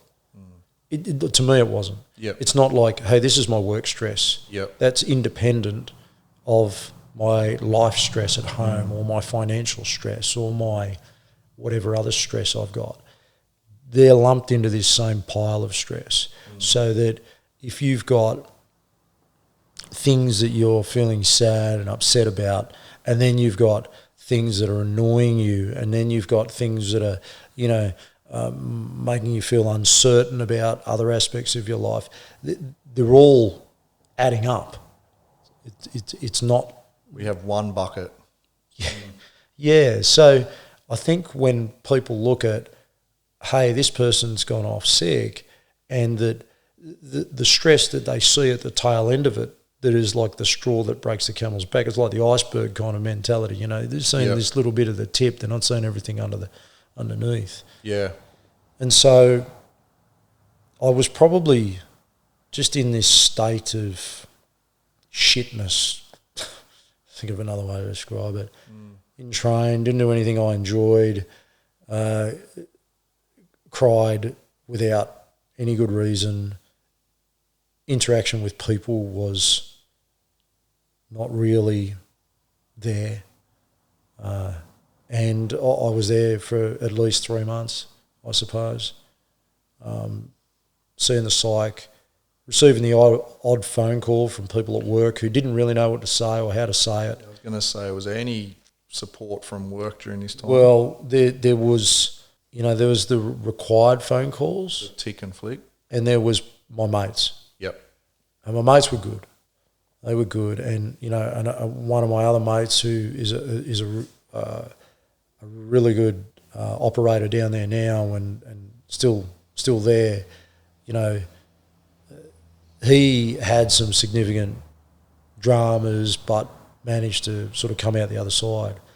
And it's amazing when you get something like this happen to you and it feels like the whole world's sinking around you, you know, everything's going down. So it's not just you attach everything to that job. Your world is the cops. Your world is that job and what you do, and your identity is linked to that. Yes. And so whilst that's the case, and if that's not going well, if that's just been ripped out from underneath you or it's fallen apart, then everything falls apart, the whole lot. And when you plummet down there, it's really difficult for you to step away from that and look at the bigger picture. Yes. Because you're in it. Yep. You know, you've got to get to a point at some point in the future, if you're there, where you can rationalise what's actually going on, because you're just reacting completely on emotion. Yep. You know, you've got the guilt of going, I'm such a fucking pussy. Suck it up and fucking deal with it. What are you doing? You know, why are you being so soft? You've got the guilt of, I don't know why I'm feeling this way. Is this real? Like, is this fucking something I'm making up in my head because I'm soft? What's going on? And then you've got the anger associated with people that actually doubt whether there is something going on. You just go, fuck off. Like, if you knew anything about me as a person, you wouldn't even think about asking that fucking question. Yep. You know? And so what probably annoyed me more than anything was people within the unit that 90%, like, and 99, I had one person, I guess, in a particular position that was very vocal, because after I went, there was a number of other people that went. And I think, to be honest, that the people that went after me, it was almost maybe a relief to them that somebody else had actually taken the step. Yeah. You know, that had gone, you know, I can't deal with this. Yeah. And not that mine was a willing step at the time, but, you know, the effect of it, if you get what I mean. I do. So I didn't actively go, I feel sad, I'm not coming to work. I just was sad. It wasn't a choice. It was, I can't get out of bed. I'm done. And, you know, there were choices made later on about whether I should reintegrate or not, 100%. And we can talk about that later on, but there wasn't a choice for me going off. Yeah. That was taken from me. That was an emotional response, not a choice. And people who don't know or haven't been there, haven't done that, are going to have a great deal of difficulty understanding that. But, you know, I can hold my head up high in respect that anyone who worked with me or knew me knows, you know, what type of person I am and how I work. Yeah.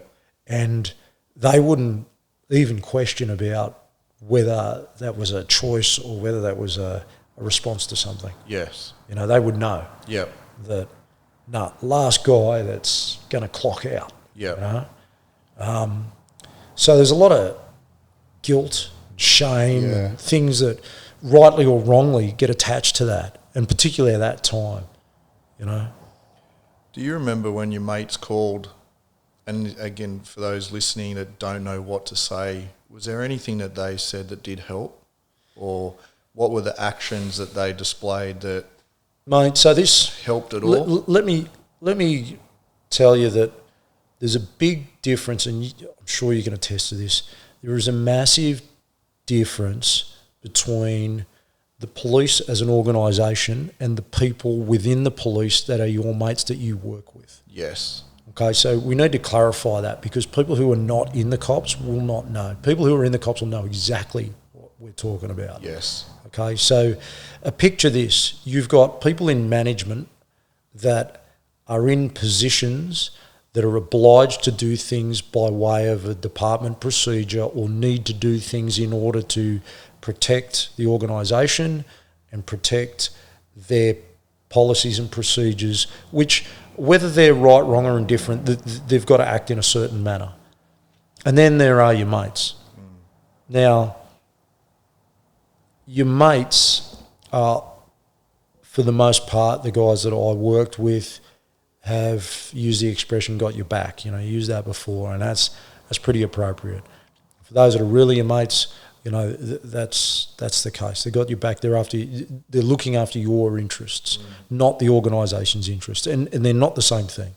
You know, it's where it becomes alarming is when the organisation starts to put rules in place that impact your mate's ability to be supportive of you. Yes. And that happens because some boffin in a high spot has gone, we can't contact them because they've got PTSD and we're the only ones who are allowed to contact them, and that will ensure that we don't re-trigger them or some bullshit like this. Yeah. Where they get this fucking advice from is beyond me.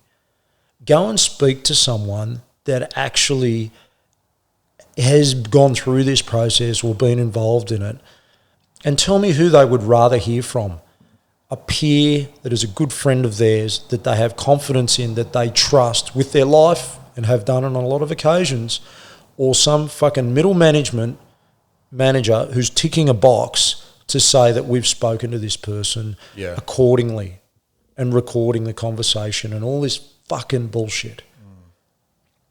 Until they get it figured out that, guess what? It's about the person that's off. It's not about your fucking organisation. They have it backwards. Or your resume. Your fucking resume. Stick your resume. Nobody gives a rat's ass. Yeah. And believe it or not, well, you'll believe it because you would have seen it. The amount of people that are the hardest critics of people that do this are often the ones that have the most problems themselves and inevitably end up going down the same route. Yes. And I find that pretty hypocritical. You know, I find that, look, if you're a human and you know the caliber of person that you're dealing with, and you're in any way, shape or form a teammate or a friend, then you'll deal with it by way of putting their concerns first. Because if the organisation was really concerned about how you were, that's what they would be doing. Yes. They would be saying, right, who's this person closest to? Who's this person have a trusting relationship with? Okay, who's this person actually likely to communicate with in real terms? You know, not let's tick a box to say that this phone call's been made because we have to, and don't anyone else talk to them because that might trigger their, oh, for fuck's sake. Yeah. Like, deal with people like real people. Yeah. You know? Was there any moment where you had any type of debriefing, counselling during your 16 years? Yeah, look, so this is a bit of an ironic thing.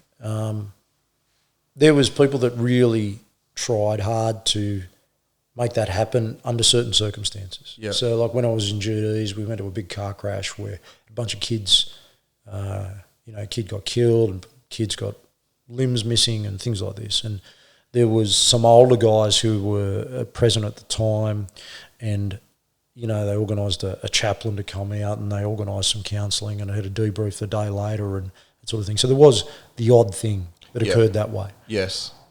For the most part, no. But to be fair, if it had been, I wouldn't have gone. That's my answer as well. If it had been, because it wasn't impacting me then. And then in the TOU, to be quite frank, most of the response was, is anyone, they have your debrief little form for the supervisor at the end. Has anyone got anything to cry about? Yeah. Does anyone need a shoulder crying? And look, don't get me wrong, I don't have an issue with that, because at the time, there's no fucking way I'd be putting but I didn't even. This is the part that I don't think people get. Yeah. It didn't affect me at the time. It didn't impact me then. Mm-hmm. I was bulletproof. It didn't fucking matter. And then all of a sudden the armour came off and I was a mess. Yep. There was no gradual fucking decline in it that I could observe at the time. Now I can see it. I can see the decline. Yep. I can see, times where I removed myself from being, when I was planning, doing a job, for instance, as a team leader and doing an operational order, I always want to be, I want to be the guy ripping the door open on the vehicle stop. I want to be the guy doing this, or I want to be the guy doing that with the hands-on being in there. And towards the last few months, and as a subconscious, I never even thought about it up until, years after, I was writing myself out of those spots. Yeah. And I was probably doing it under the guise of being a team leader or being But I was writing myself into these other positions that, oh no, I'll be, I'll be the second cover guy here, or I'll be the guy that does this, or I'll be the guy that does that, and knowing full well that I wasn't likely to be. And I think, that was maybe my subconscious creeping in and going, hey, how do we mitigate what's going on here? And when I would exercise, I would always exercise, and I know this might sound like it's off topic, but I would always exercise with the intent of completely obliterating any thought out of my mind, except taking myself as close to, physical death as I could with every workout. And it was never, that was it. There was one speed, and it was, how close can I take myself to complete and utter exhaustion so that nothing else can occupy my thoughts. Yeah. And my auntie is a psychologist, and when I mentioned to her, she said it was, sent it to me like exorcising rather than exercising. And I said, probably right, looking at it that way. Yeah. To back you up on that, it took me 11 or 12 years when I could look back and really understand why I did things. Yeah. And the effect of decisions that had on me. Yes. It was over a decade later. Yeah. That the effects made sense to me. Yes. And that happened because of that, and that happened when I did that. That's why I did that. And so that was, it's not something that you just go to and just all of a sudden one job and I feel like this. Yeah. It's like, it's an accumulation thing that, and it can be over time that you don't realise what is happening until you can actually almost like step outside of it and look back at it.